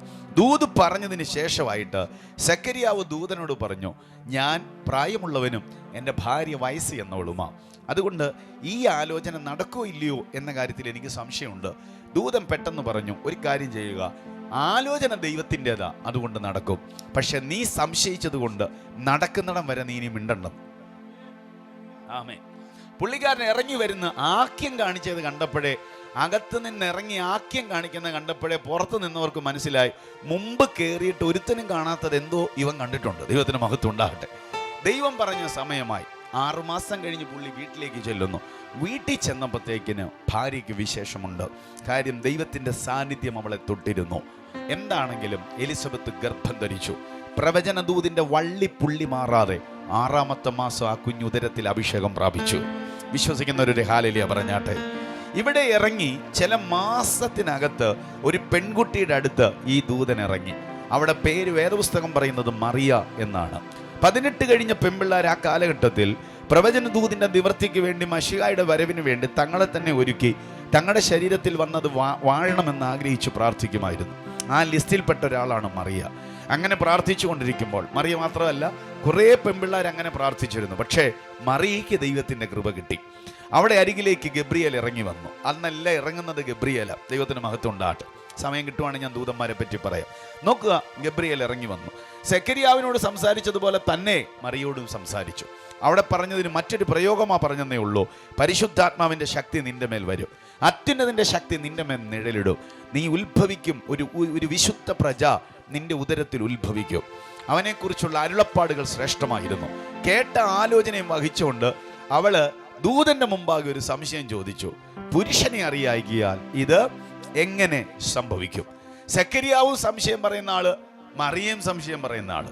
സെക്കരിയാവ് സംശയം ചോദിച്ചപ്പോൾ ദൂതൻ പറഞ്ഞു നടക്കുന്നിടം വരെ മിണ്ടിപ്പോകല്ലെന്ന് പറഞ്ഞു വായടച്ചു. മറിയ സംശയം ചോദിച്ചപ്പോൾ ദൂതൻ വായടച്ചില്ല. ഞാൻ ഈ രണ്ട് വചനം കൂടെ വെച്ച് ദൈവത്തോട് ചോദിച്ചു, കർത്താവെ നീ മുഖപക്ഷ കാണിച്ചത്. ആ പാവപ്പെട്ട പ്രായം ചെന്ന ഉപദേശി ഒരു സംശയം ചോദിച്ചപ്പോൾ പുള്ളിയുടെ വായടച്ചു. ഈ പെങ്കൊച്ചൊരു സംശയം ചോദിച്ചപ്പോൾ അവിടെ എന്താ അടയ്ക്കാഞ്ഞെന്ന് ചോദിച്ചപ്പോൾ കർത്താവിനോട് പറഞ്ഞു, സെക്കരിയാവിൻ്റെ ഭാര്യ അല്ലെങ്കിൽ സെക്കരിയാവ് വഹിക്കുന്നത് യോഹന്നാനെയാ, പക്ഷെ മറിയ വഹിക്കുന്നത് യോഹന്നാനെ അല്ല. മറിയ വഹിക്കുന്നത് സാക്ഷാൽ വാതിലായവനെയാ. സാക്ഷാൽ വാതിലായവന്റെ ആർക്കടയ്ക്കാൻ കഴിയോ? വിശ്വസിക്കുന്നവരുണ്ടെങ്കിൽ ഒരു ആമേൻ പറഞ്ഞാട്ടെ. എല്ലാം തുറക്കുന്നവന്റെ ആർക്കടയ്ക്കാൻ കഴിയോ? അവനെ വഹിക്കുന്ന ഒരു മക്കളുടെയും വാതിലടയ്ക്കാൻ ലോകത്തിലെ ഒരു ശക്തിക്കും കഴിയത്തില്ല. കരമടിച്ച ദൈവത്തെ സ്തുതിച്ചാട്ടെ. യേശുവിന്റെ അധികാരമുള്ള നാമത്തിൽ ജയം വ്യാപരിക്കുകയാ. അങ്ങനെ നമ്മുടെയൊക്കെ നാട്ടില് തമ്മി കാണുമ്പോഴത്തേക്കിന് നമ്മളൊക്കെ കാണുമ്പം പെന്തിക്കോസുകാരാണെങ്കിൽ പ്രൈസ്തലോട് പറയും. ഞാൻ അച്ഛനോട് ഇന്ന് രാവിലെ പ്രൈസ്തലോട് പറഞ്ഞു, അച്ഛൻ എന്നോടും പ്രൈസ്തലോട് പറഞ്ഞു. ദൈവത്തിന് മഹത്വം ഉണ്ടാകട്ടെ. നേരത്തെ നമ്മൾ പറയായിരുന്നു ഈശോ മിശിഹായ്ക്ക് സ്തുതിയായിരിക്കട്ടെ. അപ്പൊ തിരിച്ച് അച്ഛനാണെങ്കിൽ അല്ലെങ്കിൽ അഭിമുഖമായിട്ട് നിൽക്കുന്ന ആൾ പറയും എപ്പോഴും സ്തുതിയായിരിക്കട്ടെ. എല്ലായിടത്തും വന്ദനം ഉണ്ടെന്നേ. ഹൈന്ദവരായ സഹോദരങ്ങൾ നമസ്കാരം പറയും, മുസ്ലിങ്ങളായ സഹോദരങ്ങൾ അവരുടേതായ രീതിയിൽ വന്ദനം പറയും. ദൈവത്തിന് മഹത്വം ഉണ്ടാകട്ടെ. നോക്കുക, എല്ലായിടത്തും വന്ദനമുണ്ട്. ചിലരോട് വന്ദനം പറഞ്ഞാൽ നമ്മൾ നാണം കെടും. കാര്യം അവർ തിരിച്ചു മിണ്ടത്തില്ല. ഞാൻ പണ്ട് ഞാൻ ഈ ടൗണിലാണ് താമസിക്കുന്നത്, കോട്ടയം. അപ്പോൾ എൻ്റെ ഒരു സുഹൃത്ത് പ്രസംഗിക്കാൻ വന്നിട്ട് അദ്ദേഹത്തെ കോഴിക്കോട് കയറ്റിവിടാൻ വേണ്ടി വണ്ടി കൊണ്ടൊതുക്കിയിട്ട് ഞാനും അവനും കൂടെ നേരെ ഈ KSRTCയിലേക്ക് വന്നു. അവനെ വണ്ടിയെ കയറ്റി ഇരുത്തിയിട്ട് ഞാൻ ടാറ്റയൊക്കെ പറഞ്ഞ് തിരിച്ചു വരുമ്പോൾ കറുത്ത പാൻറ്റും വെള്ള ഷർട്ടും ഇട്ട സുമുഖന്മാരും സുന്ദരന്മാരുമായ ഒരു 10-13 എണ്ണം. ദൈവത്തിന് മഹത്വം ഉണ്ടാകട്ടെ. എനിക്ക് ഭയങ്കര സന്തോഷമായി. ബൈബിൾ കോളേജിൽ പഠിക്കുന്ന പിള്ളേരാണ് എന്ന് വിചാരിച്ച് ഞാനൊരു പ്രൈസ്തലോട് പറഞ്ഞു. യുവമാർ മിണ്ടിയില്ല. ദൈവത്തിന് മഹത്വം ഉണ്ടാകട്ടെ. ഞാൻ രണ്ടാമതും പറഞ്ഞു പ്രൈസ്തലോടെന്ന് പറഞ്ഞു. അതിൽ ഒരുത്തം മുമ്പോട്ട് വന്നിട്ട് എന്നോട് പറഞ്ഞു, ഞങ്ങൾ പാസ്റ്റർമാരല്ല, ആലുക്കാസ് ജ്വല്ലറിയിലെ സെയിൽസ്മാന്മാരാണ്. ദൈവത്തിന് മഹത്വം ഉണ്ടാകട്ടെ. നോക്കുക, എന്നാലും നാണം കെടുത്താതെ ഒരു പ്രൈസ്തലോട് പറഞ്ഞു. ദൈവത്തിന് മഹത്വം ഉണ്ടാകട്ടെ. നോക്കുക, നമ്മുടെ ഡ്രസ് കോഡ് നമ്മുടെ ഡ്രസ് കോഡ് പലരും എടുത്തു. രക്തം ജയം എടുക്കട്ടെ. എന്താണെങ്കിലും നോക്കുക, ചിലടത്ത് വന്ദനം പറഞ്ഞാൽ തിരിച്ച് വന്ദനം പറയും, എന്നാൽ ചിലർ പറയാറില്ല. പക്ഷെ ഇവിടെ ശ്രദ്ധിക്കേണ്ടത്, കറക്റ്റ് 6-ാം മാസമായപ്പോഴത്തേക്കിന് മറിയ വെളിംപ്രദേശത്തു കൂടി എലിസബത്തിൻ്റെ വീട്ടിൽ ചെല്ലുന്നു. അന്നത്തെ വീടുകൾക്ക് ഹോളിംഗ് ബെല്ലില്ല, കൈ തട്ടിയാണ് വിളിക്കുന്നത്. ഇത് ഡോറയിലടിക്കും. കയറി ചെന്നിട്ട് ഈ ഡോറയിലടിച്ച് എടി എലിസബത്തെ എന്ന് വിളിച്ച് അകത്തോട്ട് കയറുക. ചെല്ലുമ്പോഴത്തേക്കിന് എലിസബത്ത് വന്ന് ഡോറ് തുറന്നു. എടി മറിയെ പ്രൈസ് ദി ലോർഡ് എന്ന് പറഞ്ഞു. ദൈവത്തിന് മഹത്വം ഉണ്ടാകട്ടെ. മറിയ അങ്ങോട്ട് പ്രൈസ് ദി ലോർഡ് എലിസബത്തെ എന്ന് പറഞ്ഞു. എലിസബത്ത് തിരിച്ചടി മറിയെ പ്രയ്യെന്നേ വന്നുള്ളൂ. മൊത്തം വരുന്നതിന് മുമ്പേ വയറ് കുലുങ്ങാൻ തുടങ്ങി.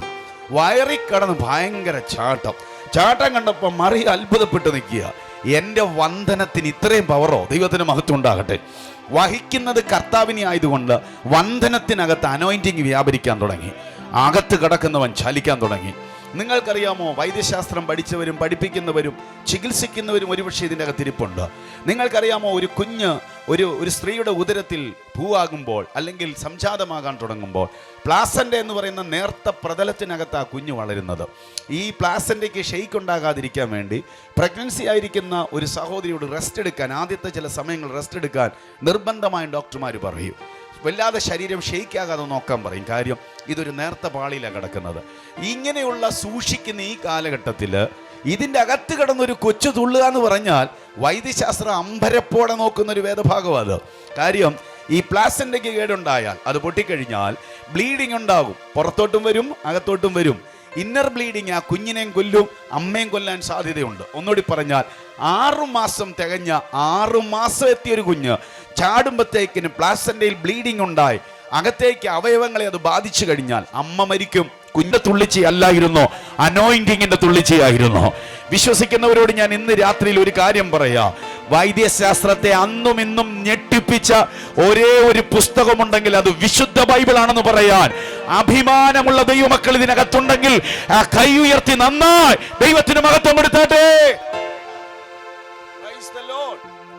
അങ്ങനെ സെക്കരിയാവിന്റെ ഭാര്യ എലിസബത്തിന്റെ മകൻ ആദ്യം പ്രസവിക്കുന്നു. അവന് യോഹന്നാൻ എന്നു പേര് വന്നു.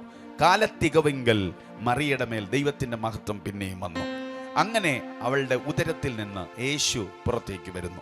യേശു ജനിച്ചത് കൊട്ടാരത്തിലല്ല, യേശു ജനിച്ചത് ഒരു വീടിനകത്തല്ല, യേശു ജനിച്ചത് വഴിത്തലയ്ക്കലാണ്. വഴിത്തലയ്ക്കൽ ഒരു വീട് പോലും പ്രസവമുറിയായിട്ട് കിട്ടാത്ത ഒരു സാധാരണക്കാരനായിട്ടാണ് കർത്താവ് ജനിച്ചത്. എനിക്കിന്ന് രാത്രി ആ ഒരു സെൻറ്റൻസ് തൊടാതെ പോകാൻ പറ്റത്തില്ല. ലോകത്തിലെ എല്ലാവരും ജനിച്ച പോലെ ഒരു ഭയങ്കര സംവിധാനമായിട്ടല്ല യേശു ജനിച്ചത്. സാധാരണക്കാരിൽ സാധാരണക്കാരനെ പോലെ ഒരു വഴിത്തലയ്ക്കൽ ജനിച്ചവനെയാ ഞാൻ ഈ വഴിത്തലയ്ക്കൽ ഇന്ന് പ്രസംഗിച്ചുകൊണ്ടിരിക്കുന്നത്. വഴിത്തലയ്ക്കൽ ജനിച്ചിട്ട് ലോകത്തെ മുഴുവനും അടക്കി ഭരിച്ച ഒരു രാജാതിരാജാവിനെയാണ് ഞാൻ പ്രസംഗിച്ചു കൊണ്ടിരിക്കുന്നത്. വഴിത്തലയ്ക്കൽ പ്രസംഗിച്ചിട്ട് വഴിയമ്പലത്തിൽ സ്ഥലം കിട്ടാതെ വന്നിട്ട് ആളുകൾ കൊണ്ടുവരുന്ന വാഹന മൃഗങ്ങൾ കെട്ടിയിടുന്ന സ്ഥലത്ത് ഒരല്പ സ്ഥലം കിട്ടി. അവിടെ അവനെ കിടത്തിയതായിട്ട് രേഖപ്പെടുത്തുന്നു. അവിടെ കിടക്കുന്ന സമയത്ത് അനൗൺസ്മെൻ്റ് ഇല്ല. ജനന വിവരം അറിയിക്കാൻ വേണ്ടി ഫേസ്ബുക്കിൻ്റെ അകത്ത് പോസ്റ്റ് ഇടുന്ന സംവിധാനം അന്നില്ല. യൂട്യൂബോ അതുപോലത്തെ ലൈവ് സംവിധാനങ്ങളോ ഇല്ല. പറഞ്ഞറിയിച്ചു വരുമ്പോഴത്തേക്കിന് ദിവസങ്ങൾ കഴിയും. പക്ഷേ ജനനം നടന്നപ്പോഴേ സ്വർഗത്തിൽ ആകാശത്തിൽ നക്ഷത്രം തെളിയാൻ തുടങ്ങി. ഞാൻ എൻ്റെ കയ്യിലിരിക്കുന്ന ഫോണിൻ്റെ അകത്ത് റൂട്ട് മാപ്പുള്ള ഗൂഗിളുണ്ട്. ദൈവത്തിന് മഹത്വം ഉണ്ടാകട്ടെ. എത്രയോ പ്രാവശ്യം മീറ്റിംഗ് സ്ഥലത്തേക്ക് പോകേണ്ട എന്നെ തെറ്റിച്ചിട്ടുണ്ടെന്നറിയാമോ? ബൈക്ക് മാത്രം പോകേണ്ടടുത്ത് കാറ് കൊണ്ടുപോയിട്ട് തിരിച്ചു പോലും വളരെ ബന്ധപ്പെട്ട് തിരിച്ചു കൊണ്ടുവന്ന സാഹചര്യങ്ങളുണ്ട്. ഞാനൊരു രാജ്യത്ത് ചെന്നപ്പോൾ എന്നോടൊരു ബ്രദർ പറഞ്ഞു, മലയാളത്തിലുള്ള ഗൂഗിൾ മാപ്പ് കേട്ടിട്ടുണ്ടോ? ഞാൻ പറഞ്ഞു ഉണ്ട്. മലയാളത്തിലുള്ള ഇല്ല, നിങ്ങളിത് കേട്ടിട്ടില്ല. ഞാൻ പറഞ്ഞു ഇല്ല, ഞാൻ കേട്ടിട്ടുണ്ട്. അയാൾ പറഞ്ഞു ഇപ്പം കണ്ടോണമെന്ന് പറഞ്ഞു. വേറെ രാജ്യമാണ് കേട്ടോ. എന്നിട്ട് അയാൾ അത് ഓപ്പൺ ചെയ്തു. അയാളത് ഓപ്പൺ ചെയ്തപ്പോഴാണ് മനസ്സിലായത് ഇങ്ങനെയുള്ളത് ഞാൻ കേട്ടിട്ടില്ല. ദൈവത്തിന് മഹത്വം. അതിൻ്റെ അകത്ത് ഒരു സ്ത്രീ ഇരുന്ന് കോമഡി പറയുന്ന പോലെയാണ് പറയുന്നത്, മുമ്പോട്ട് പോകുക. അവൾ മുമ്പോട്ട് പോകുക. ഇപ്പം എന്നിട്ട് എന്നോട് പറയുന്നു ഇപ്പം കണ്ടോണം. അവൾ മാറ്റി പറയും. ഇയാൾ മുമ്പോട്ട് പോകാൻ പറഞ്ഞപ്പോഴത്തേക്കിന് ഇവൻ ലെഫ്റ്റിലോട്ടൊരു വഴി കണ്ടു, അങ്ങോട്ട് തിരിച്ചു. ഉടനെ അവൾ പറയുക നീ പോകുന്ന പോക്ക് ശരിയല്ല. ഇങ്ങനത്തെ ഗൂഗിൾ മാപ്പ് നമ്മുടെ നാട്ടിലില്ല ഇങ്ങനെ സംസാരിക്കുന്നത്. ദൈവത്തിന് മഹത്വം ഉണ്ടാകും. നീ പോകുന്ന പോക്ക് ശരിയല്ല. ഉടനെ പുള്ളി പറഞ്ഞു ഇനി ഇവള് പറയും ഞാൻ മുമ്പോട്ട് പോവുക. അങ്ങോട്ട് നീ പോകുന്ന വഴി തിരിച്ചു വന്നില്ലെങ്കിൽ അപകടമാകും. ആമേൻ. അങ്ങനെ പോയി ഒരു ഡെഡ് എൻഡിൽ ചെന്നപ്പോഴത്തേക്കിന് ഈ ഗൂഗിൾ മാപ്പിൽ സംസാരിക്കുന്ന സ്ത്രീ പറഞ്ഞ വാക്ക് ഇപ്പോഴും എൻ്റെ മനസ്സിൽ കിടപ്പുണ്ട്. എന്നാണെന്നറിയോ? നിന്നോട് ഞാൻ അപ്പോഴേ പറഞ്ഞതല്ലേ. ദൈവത്തിന് മഹത്വം ഉണ്ടാകട്ടെ. നോക്കിക്കേ, അങ്ങനത്തെ സംവിധാനം വളരെ ആർട്ടിഫിഷ്യലായിട്ട് വളരെ കോമഡിപരമായിട്ട് അവതരിപ്പിച്ചൊരു ഒരു ഒരു ഒരു ഒരു ഒരു ഗൂഗിൾ മാപ്പിൻ്റെ ഒരു വോയിസ് ഞാൻ കേട്ടിട്ടുണ്ട്. നിങ്ങൾ നോക്കുക, ഇതെല്ലാം നമ്മളെ തെറ്റിക്കും. എത്ര അഡ്വാൻസ്ഡ് ടെക്നോളജി ഉള്ള സംവിധാനം ഉണ്ടെങ്കിലും അത് തെറ്റിച്ച് കളയും. പക്ഷെ സ്വർഗത്തിൽ ഉദിച്ച നക്ഷത്രം വഴി കാണിക്കുന്നതിൽ തെറ്റിയില്ല. ദൈവം ഒരു പ്രോഗ്രാം അവലംബിച്ചാൽ അതിനെ തെറ്റിക്കാൻ ലോകത്തിലെ ഒരു സംവിധാനത്തിന് കഴിയത്തില്ല. കരമുയർത്തി നന്നായിട്ട് ദൈവത്തിന് ഒരു മഹത്വം കൊടുത്താട്ടെ. കർത്താവ് കടക്കുന്നിടത്ത് രാജാക്കന്മാർ വന്നു. 3 രാജാക്കന്മാർ പൊന്ന്, മൂര്, കുന്തിരിക്കോ. പൊന്ന് രാജത്വത്തെയും മൂര് പൗരോഹിത്യത്തെയും, നോക്കുക, കുന്തിരിക്കം പൗരോഹിത്യത്തെയും മൂര് പ്രവാചക അഭിഷേകത്തെയും കാണിക്കുകയാണ്. അവൻ രാജാവാണ്, അവൻ പ്രവാചകനാണ്, അപ്പം തന്നെ അവൻ പുരോഹിതനാണെന്ന് തെളിയിച്ചുകൊണ്ട് അവൻ്റെ മുൻപിൽ അർപ്പണം നടത്തിയിട്ട് അവർ കടന്നു പോവുകയാണ്. അവൻ്റെ 8ാം നാളിൽ പരിശോധന ഏൽക്കുന്നു. 12ാമത്തെ വയസ്സിൽ തലനരച്ച പിതാക്കന്മാരുടെ നടുവിലിരുന്നു കൊണ്ട് ന്യായപ്രമാണത്തിൻ്റെ വ്യത്യസ്ത ചോദ്യങ്ങൾക്ക് അവൻ മറുപടി പറഞ്ഞപ്പോൾ തലനരച്ചവരെ അമ്പരപ്പിക്കുന്ന ജ്ഞാനത്തിനുടമയായി ഞാൻ ഇന്ന് രാത്രിയിൽ ഒരു വാചകം കൂടെ കടമെടുത്ത് പറയുകയാണ്. നിങ്ങൾക്ക് ആൺകുഞ്ഞുങ്ങളുണ്ടെങ്കിലും പെൺകുഞ്ഞുങ്ങളുണ്ടെങ്കിലും ശലോമോൻ്റെ ജ്ഞാനം കിട്ടാൻ വേണ്ടി പ്രാർത്ഥിക്കരുത്, യേശുവിൻ്റെ ജ്ഞാനം കിട്ടാൻ വേണ്ടിയേ പ്രാർത്ഥിക്കാവൂ. വിശേഷിച്ച് ആമ്പിള്ളാർക്ക് ശലോമോൻ്റെ ജ്ഞാനം കിട്ടാൻ ഒരിക്കലും പ്രാർത്ഥിച്ചേക്കരുത്. ദൈവത്തിന് മഹത്വം ഉണ്ടാകട്ടെ. കാര്യം കർത്താവിൻ്റെ ജ്ഞാനം കിട്ടാനേ പ്രാർത്ഥിക്കാവൂ. കാര്യം ദാവീദ് യുദ്ധം ചെയ്താണ് അന്യരാജ്യങ്ങളെ കീഴടക്കിയത്. ശലോമോൻ പെണ്ണ് കെട്ടിയാണ് എന്ത് ചെയ്തെന്നറിയാവോ? രാജ്യങ്ങളുടെ യുദ്ധം അവസാനിപ്പിച്ചത്. ദൈവത്തിന് മഹത്വം ഉണ്ടാകട്ടെ. അപ്പം ശലോമോൻ്റെ ജ്ഞാനം കൊടുക്കാൻ പറയുമ്പോൾ അഡ്വാൻസ് ആയിട്ട് മറ്റേ സാധനം കൂടെ ഒളിവിൽ ഇങ്ങ് കയറി വരും. ദൈവത്തിന് മഹത്വം ഉണ്ടാകും. അത് കാരണം കൊണ്ട് യേശുവിൻ്റെ ജ്ഞാനം കുഞ്ഞുങ്ങൾക്ക് കൊടുക്കാൻ വേണ്ടിയേ പ്രാർത്ഥിക്കാവുള്ളൂ. 12ാമത്തെ വയസ്സിൽ അത് വെളിപ്പെട്ടു. 30ാമത്തെ വയസ്സ് വരെ 12 മുതൽ 18 വർഷം കർത്താവ് തൻ്റെ മാതാപിതാക്കൾക്ക് കീഴടങ്ങിയിരുന്നു. അവൻ്റെ ശുശ്രൂഷ പീരീഡ് എത്തുന്നതിന് മുമ്പ് ഈ 18 വർഷം യേശു അനുഭവിച്ച തൻ്റെ ബുദ്ധിമുട്ടുകൾ വളരെ വലുതായിരുന്നു. അപ്പനില്ലാത്തവൻ, ജാരസന്തതിയായി ജനിച്ചവൻ. പല നിലയിൽ ആളുകൾ കുറ്റപ്പെടുത്താൻ തുടങ്ങി. നമുക്കറിയാം 20 കഴിഞ്ഞ പിള്ളേരോട് പോലും ഇപ്പോൾ ഒന്നും പറയാൻ പറ്റത്തില്ല. 20 വിട്ടേര് 15 കഴിഞ്ഞ പിള്ളേരോട് പറഞ്ഞാൽ ചിലപ്പോൾ തിരിച്ച് വീട്ടിൽ ചെല്ലാൻ പറ്റത്തില്ല. ദൈവത്തിന് മഹത്വം ഉണ്ടാണ്. അതുപോലത്തെ സംവിധാനം ഇന്ന് അവരുടെ കയ്യിലുണ്ട്. 30 വയസ്സ് വരെ അപ്പനില്ലാത്തവൻ, അപ്പൻ ആരാണെന്ന് അറിയാത്തവൻ, ജാരസന്തതി എന്നൊക്കെ പറഞ്ഞാൽ രക്തം തിളയ്ക്കുന്ന പ്രായമാണ്. എന്നിട്ടും യേശു ആരോടും മിണ്ടാൻ പോയില്ല. തൻ്റെ പിതൃത്വത്തെ ചോദ്യം ചെയ്തവരുടെ മുൻപിൽ അവൻ തലകുനിച്ച് നിന്നു. എന്തിനാണെന്നറിയാമോ? വരുന്നുണ്ടൊരു സമയം, തെളിയിക്കപ്പെടുന്നൊരു സമയം വരുന്നുണ്ട്. അതിനുവേണ്ടി വെയിറ്റ് ചെയ്തു നിന്നു. അങ്ങനെ 30-ാമത്തെ വയസ്സ് പൂർണ്ണമായപ്പോൾ യേശു യോഹന്നാന്റെ കരത്തിന്റെ കീഴിൽ സ്നാനമേൽക്കേണ്ടതിനായി യോർദാൻ കടവിലേക്ക് യേശു ചെല്ലുകയാണ്. യോർദാൻ കടവിലേക്ക് കർത്താവ് ചെല്ലുന്ന സമയത്ത് യോഹന്നാൻ അവിടെ സ്നാനം നടത്തിക്കൊണ്ടിരിക്കുകയാണ്. ഷൈജു ബ്രദറിന്റെ മീറ്റിംഗിൽ ഇന്ന് യോഹന്നാനെയായിരുന്നു പ്രസംഗിക്കാൻ വിളിച്ചിരുന്നെങ്കിൽ എന്നെപ്പോലെ ഒരു അഭിസംബോധന ആദ്യം പറയത്തില്ല. യോഹന്നാൻ മൈക്കെടുത്ത ഉടനെ ആദ്യം പറയും, സർപ്പസന്തതികൾക്ക് വന്ദനം. ഇങ്ങനെ പറഞ്ഞുകൊണ്ടേ പുള്ളി തുടങ്ങത്തുള്ളൂ. അത് ഏത് വേദിയാണെങ്കിലും പുള്ളി അതേ പറയത്തുള്ളൂ. അപ്പം ഞാൻ ഒരു ദിവസം ഇത് വായിച്ചിട്ട്, യോഹന്നാനെ ഒന്നും നമുക്ക് മുമ്പിൽ കിട്ടത്തില്ല, എന്നാലും സ്വർഗത്തിൽ ചെല്ലുമ്പം ഭാഗ്യം ഉണ്ടായാൽ നേരിട്ട് ചോദിക്കാൻ വേണ്ടി ഒരു ചോദ്യം സ്റ്റോക്കായിട്ട് കയ്യിലുണ്ട്. ആ ചോദ്യം ഇതാണ്: എന്താ സുഹൃത്തെ നീ കാണുന്നവരെയെല്ലാം സർപ്പസന്തതി എന്ന് വിളിക്കുന്നത്? അങ്ങനെ ഒരു ചോദ്യം യോഹന്നാനോട് ചോദിച്ചാൽ യോഹന്നാൻ പറയൂ, സർപ്പസന്തതിയെ വിശുദ്ധ എന്ന് വിളിച്ചുള്ള അനുഭവമൊന്നും എനിക്കില്ല. പറയാമോ? അതായത് പാപം ചെയ്ത് തെറ്റി ലോകപ്രകാരവും ജീവിതപ്രകാരവും ദൈവത്തിൽ നിന്നകന്ന് പാപം ചെയ്ത് നടക്കുന്നവനെ വിശുദ്ധ എന്ന് വിളിച്ച് എനിക്ക് ശീലമില്ല. എൻ്റെ മേൽ കിടക്കുന്ന പ്രവാചക അഭിഷേകമാണ്. സർപ്പസന്തതിയെ സർപ്പസന്തതി എന്ന് തന്നെ ഞാൻ വിളിക്കും. പക്ഷെ ഇയാളുടെ പ്രസംഗം ഈ ഇറസ്പെക്റ്റഡാ എന്ന് വെച്ചാൽ ഓപ്പോസിറ്റ് സൈഡിൽ നിൽക്കുന്നവരെ റെസ്പെക്ട് ചെയ്യാത്തൊരു മനുഷ്യനാണ് യോഹന്നാൻ. പക്ഷെ അയാളുടെ പ്രസംഗത്തിനകത്ത് കൂട്ട സ്നാനമാണ് നടക്കുന്നത്. എന്നെ അത്ഭുതപ്പെടുത്തുക, അയാൾ പ്രസംഗിക്കുന്നു, സ്നാനം നടക്കുന്നു. ദൈവത്തിന് മഹത്വം ഉണ്ടാകട്ടെ. കൂട്ട സ്നാനം നടക്കുകയാണ്. വിശ്വസിക്കുന്നവർ നന്നായിട്ടൊരു ഹല്ലേലൂയ പറഞ്ഞാട്ടെ. കൂട്ട സ്നാനം ഈ പട്ടണം കാണാൻ പോകുകയാ. വിശ്വസിക്കുന്ന ദൈവമക്കളെ കൈ ഒന്ന് തട്ടി ദൈവത്തിന് മഹത്വം കൊടുത്താട്ടെ. ശക്തിയോടെ കൈ കൊടുത്ത് യേശുവിന്റെ അധികാരമുള്ള നാമത്തിൽ ജയം വ്യാപരിക്കുന്നു. കൂട്ട സ്നാനത്തിനായിട്ട് പരിശുദ്ധാത്മാവ് വേദി തുറക്കാൻ പോകുന്നു. ദൈവത്തിന്റെ സാന്നിധ്യത്തിനായി സ്തോത്രം ചെയ്യുന്നു. എന്താണെങ്കിലും സ്നാനം നടക്കുന്നു. മാനസാന്തര സ്നാനമാണ് കേട്ടോ. വരുന്നു, അവരോട് മാനസാന്തര ദൂത് പറയുന്നു, വെള്ളത്തിലിറങ്ങുന്നു, മുങ്ങുന്നു, പൊങ്ങുന്നു. ആളുകൾ എന്നും സ്നാനത്തിനുണ്ട്. എത്ര പേരെ സ്നാനപ്പെടുത്തിയെന്ന് കറക്റ്റ് അറിയത്തില്ലെങ്കിലും ഏറ്റവും കൂടുതൽ ആളുകളെ സ്നാനപ്പെടുത്തിയ ആ കാലഘട്ടത്തിൽ ഒരു മനുഷ്യനായിരുന്നു യോഹന്നാൻ. ആ ടൈമിലാണ് കർത്താവും കൂടെ വരുന്നത്. കർത്താവിന് സ്നാനത്തിൻ്റെ ആവശ്യമുണ്ടോ? മറുപടി, യേശുവിന് സ്നാനത്തിൻ്റെ ആവശ്യമില്ല. പിന്നെന്തിനാണ് യേശു സ്നാനപ്പെടാൻ വേണ്ടി വന്നത്? യേശു സ്നാനപ്പെടാൻ വേണ്ടി വന്നത് യേശു ന്യായപ്രമാണത്തിൻ്റെ നിവർത്തിക്ക് വേണ്ടി ഭൂമിയിൽ അവതരിച്ചയാളാണ്.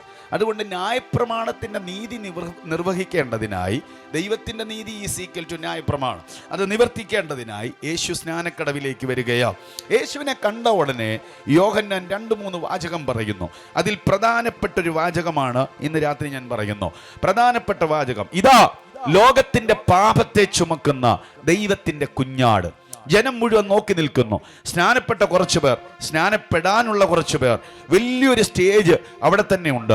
അവിടെ ആ വെള്ളത്തിൻ്റെ അകത്ത് നിന്ന് അയാൾ പറയുന്ന ആ പ്രയോഗം കേട്ടുകൊണ്ട് ആളുകൾ ആരവത്തോടുകൂടി അദ്ദേഹത്തെ നോക്കി. ഒരു 30-കാരനായ ചെറുപ്പക്കാരൻ, സുമുഖനും സുന്ദരനുമായ ഒരു മനുഷ്യനെ നോക്കി. ഇസ്രായേലിൽ ഇതുവരെ കേട്ടിട്ടില്ലാത്തൊരു പ്രസ്താവന. ഒരാൾക്ക് വേണ്ടി അറുക്കപ്പെടുന്ന ആടിനെ കുറിച്ച് കേട്ടിട്ടുണ്ട്. ഒരു കുടുംബത്തിന് വേണ്ടി യാഗമായി തീരുന്ന ആടിനെ കുറിച്ച് അവർ കേട്ടിട്ടുണ്ട്. ഒരു വർഷത്തിൽ നടക്കുന്ന സമൂഹ ബലിയെ കുറിച്ച് അവർ കേട്ടിട്ടുണ്ട്. പക്ഷേ ലോകത്തിന്റെ പാപത്തെ ചുമക്കുന്ന കുഞ്ഞാടിനെ എന്ന ഫ്രേസ് അവരാദ്യമായിട്ട് കേൾക്കുകയാണ്. അതുകൊണ്ട് തന്നെ കാര്യ ഗൗരവമായിട്ട് ആ ചെറുപ്പക്കാരനെ നോക്കി. അവർ നോക്കി നിൽക്കുമ്പോഴേ രണ്ടാമത്തെ പ്രയോഗം വന്നോ: അവന്റെ കാലിലെ ചെരുപ്പിന്റെ വാറഴിപ്പാൻ ഞാൻ യോഗ്യനല്ല. ആമേൻ. അതുവരെ യോഹന്നാന്റെ പ്രസംഗം കേട്ടാൽ അവനാണ് യോഗ്യൻ, മറ്റുള്ളവരെല്ലാം അയോഗ്യരാണ് എന്നാണ് അവൻ പറഞ്ഞുകൊണ്ടിരുന്നത്. എന്നാൽ യേശു രംഗപ്രവേശം ചെയ്തപ്പോൾ അവന്റെ മുമ്പിൽ യോഹന്നാൻ വരെ പറയുകയാ: അവന്റെ ചെരുപ്പിന്റെ വാറഴിക്കാൻ ഞാൻ യോഗ്യനല്ല. സ്വർഗത്തിലെ ദൂതന്മാർ പോലും യേശുവിനോളം യോഗ്യതയില്ല. സ്വർഗം പോലും സ്വർഗമാകാൻ കാരണക്കാരൻ കർത്താവായ യേശുവാണ്. എല്ലാ യോഗ്യന്മാരും മുട്ടുകുത്തുന്ന ഒരേ ഒരു നാമമുണ്ടെങ്കിൽ അത് കർത്താവിന്റെ നാമമാണെന്ന് വിശ്വസിക്കുന്നവർ ഇതിനകത്തുണ്ടെങ്കിൽ കരമുയർത്തിയോ കരം തട്ടിയോ ശക്തിയോടെ കർത്താവിന്റെ നാമത്തിന് മഹത്വം കൊടുക്കുക. കർത്താവിൻ്റെ നാമം മാത്രം ജയമെടുക്കട്ടെ.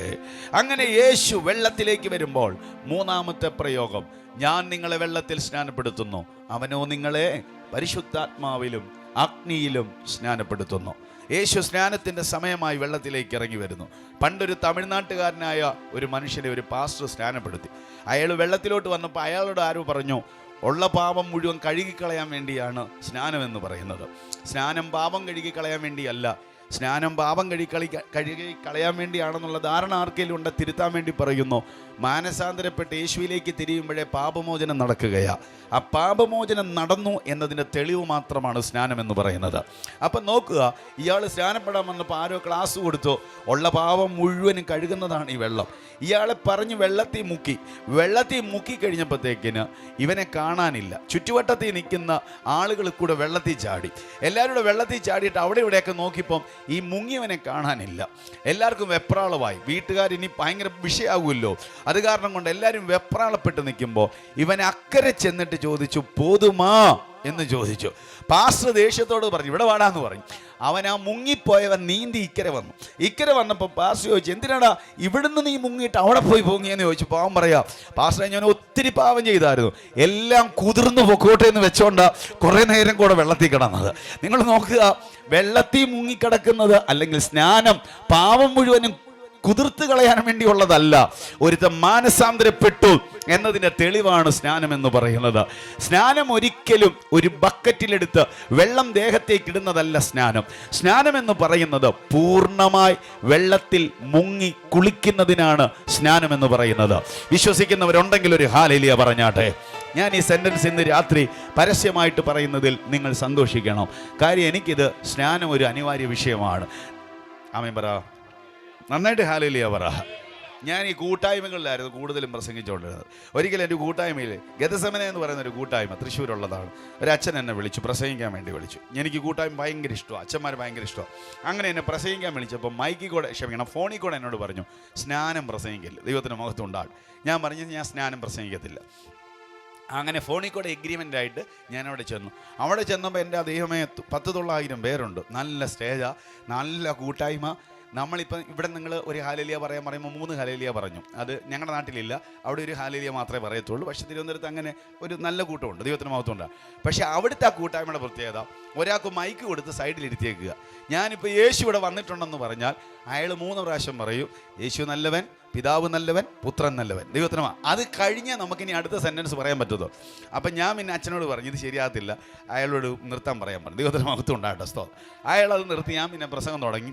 പ്രസംഗത്തിൻ്റെ ഇടയിൽ പ്രസംഗം തുടങ്ങുന്നതിന് മുമ്പ് അച്ഛൻ വളരെ സ്നേഹത്തോടെ എന്നോട് വന്നിട്ട് പറഞ്ഞു, പാസ്റ്റർ കൊണ്ടുവന്ന ഒരു മെസ്സേജും പ്രസംഗിക്കേണ്ട, ഏലിയാവിനെ കുറിച്ച് പ്രസംഗിച്ചാൽ മതി. എനിക്ക് മനസ്സിലായ അച്ഛൻ എന്തിനാ അങ്ങനെ പറഞ്ഞു. ദൈവത്തിന് മഹത്വം ഉണ്ടാകട്ടെ. എന്താണെങ്കിലും എനിക്ക് ഏലിയാവിനെ കിട്ടി, ഞാൻ ഏലിയാവിനെ പ്രസംഗിക്കാൻ തുടങ്ങി. പ്രസംഗം തുടങ്ങി വന്ന് ഏലിയാവിൻ്റെ കാക്കയായി. ഏലിയാവിൻ്റെ കാക്കയായപ്പോഴേ എനിക്ക് മനസ്സിലായി സ്നാനം വരാൻ പോവുക. ദൈവത്തിന് മഹത്വം ഉണ്ടാകട്ടെ. ഏലിയാവിൻ്റെ കാക്കയ്ക്കകത്ത് സ്നാനം വരാൻ ഒരു സാധ്യതയില്ലാത്തതാണ്. പക്ഷേ ഏലിയാവിൻ്റെ കാക്കയ്ക്കകത്ത് സ്നാനമുണ്ട്. കാക്കയ്ക്ക് 9 കൂട്ട സ്വഭാവമുണ്ട്, അതിലൊന്നാ കാക്കയുടെ കുളി. ദൈവത്തിന് മഹത്വം ഉണ്ടാകട്ടെ. അപ്പോൾ എനിക്ക് മനസ്സിലായി, ഞാൻ സ്റ്റേജിൽ നിന്നാൽ അച്ഛൻ എൻ്റെ പാൻ്റെ പിടിക്കും. കാര്യം ജനത്തിനറിയത്തില്ല. അച്ഛൻ എന്നോട് ഫോണിൽ കൂടെ പറഞ്ഞു. ഞാൻ നേരെ സ്റ്റേജിൽ നിന്ന് പുറത്തോട്ട് ഇറങ്ങി. എന്നിട്ട് സ്നാനത്തെക്കുറിച്ച് ഞാൻ പറയത്തില്ലായിരുന്നു. ഈ അച്ഛൻ ഫോണിൽ കൂടെ പറഞ്ഞുകൊണ്ട് മാത്രം ദൈവം അത് പറയിപ്പിച്ചാന്ന് തോന്നുന്നു. ദൈവത്തിന് മഹത്വം ഉണ്ടാകട്ടെ. ഒരു 10-15 മിനിറ്റ് സ്നാനം എന്തിന്, ആർക്ക്, സ്നാനത്തിലൂടെ എന്താണ്, ഇങ്ങനെ തുടങ്ങുന്ന ചോദ്യങ്ങൾക്ക് മറുപടിയായി ഒരു 15 മിനിറ്റ്. ഒരു ഓട്ടർ കോളിങ്. സ്നാനപ്പെടാൻ ആഗ്രഹമുള്ളവർ കൈ ഉയർത്താൻ പറഞ്ഞു. 10,900 പേരില്ലേ, കുറേ കൈ അങ്ങ് പൊങ്ങി. ദൈവത്തിന് മഹത്വം ഉണ്ടാകും. ഒരൊറ്റ പ്രാർത്ഥന പ്രാർത്ഥിച്ച് മൈക്ക് വെച്ചു, ഓടിപ്പോയി ബൈബിൾ എടുത്തുകൊണ്ട് നേരെ കാറയിലോട്ട് കയറി ഒറ്റ പോക്ക് പോയി. ദൈവത്തിന് മഹത്വം ഉണ്ടാകട്ടെ. അച്ഛൻ എന്നെ ഒരുപാട് വഴക്ക് പറഞ്ഞെങ്കിലോ സത്യം പറഞ്ഞാൽ സന്തോഷമുള്ളൊരു കാര്യം ഞാൻ പറയാം, ഒരുപാട് പേര് സത്യം അറിഞ്ഞു. വിശ്വസിക്കുന്നവർക്ക് വേണ്ടി ഞാൻ ആത്മനിയോഗത്തിൽ പറയാം, ഞങ്ങൾക്ക് എല്ലാവരെയും ഇഷ്ടമാണ്. പക്ഷെ സത്യം പോലെ പറയേണ്ടത് ദൈവം ഏൽപ്പിച്ച ദൗത്യമാകയാൽ ഇന്ന് രാത്രി ആത്മനിയോഗത്തിൽ കൈമാറുകയാണ്. യേശു വെള്ളത്തിൽ മുങ്ങി പൊങ്ങി. ആമേൻ. യേശു വെള്ളത്തിൽ മുങ്ങി സ്നാനപ്പെട്ട് പൊങ്ങി വരുമ്പോൾ പരിശുദ്ധാത്മാവ് പ്രാവ് രൂപത്തിൽ അവന്റെ മേലേക്ക് വരികയാ.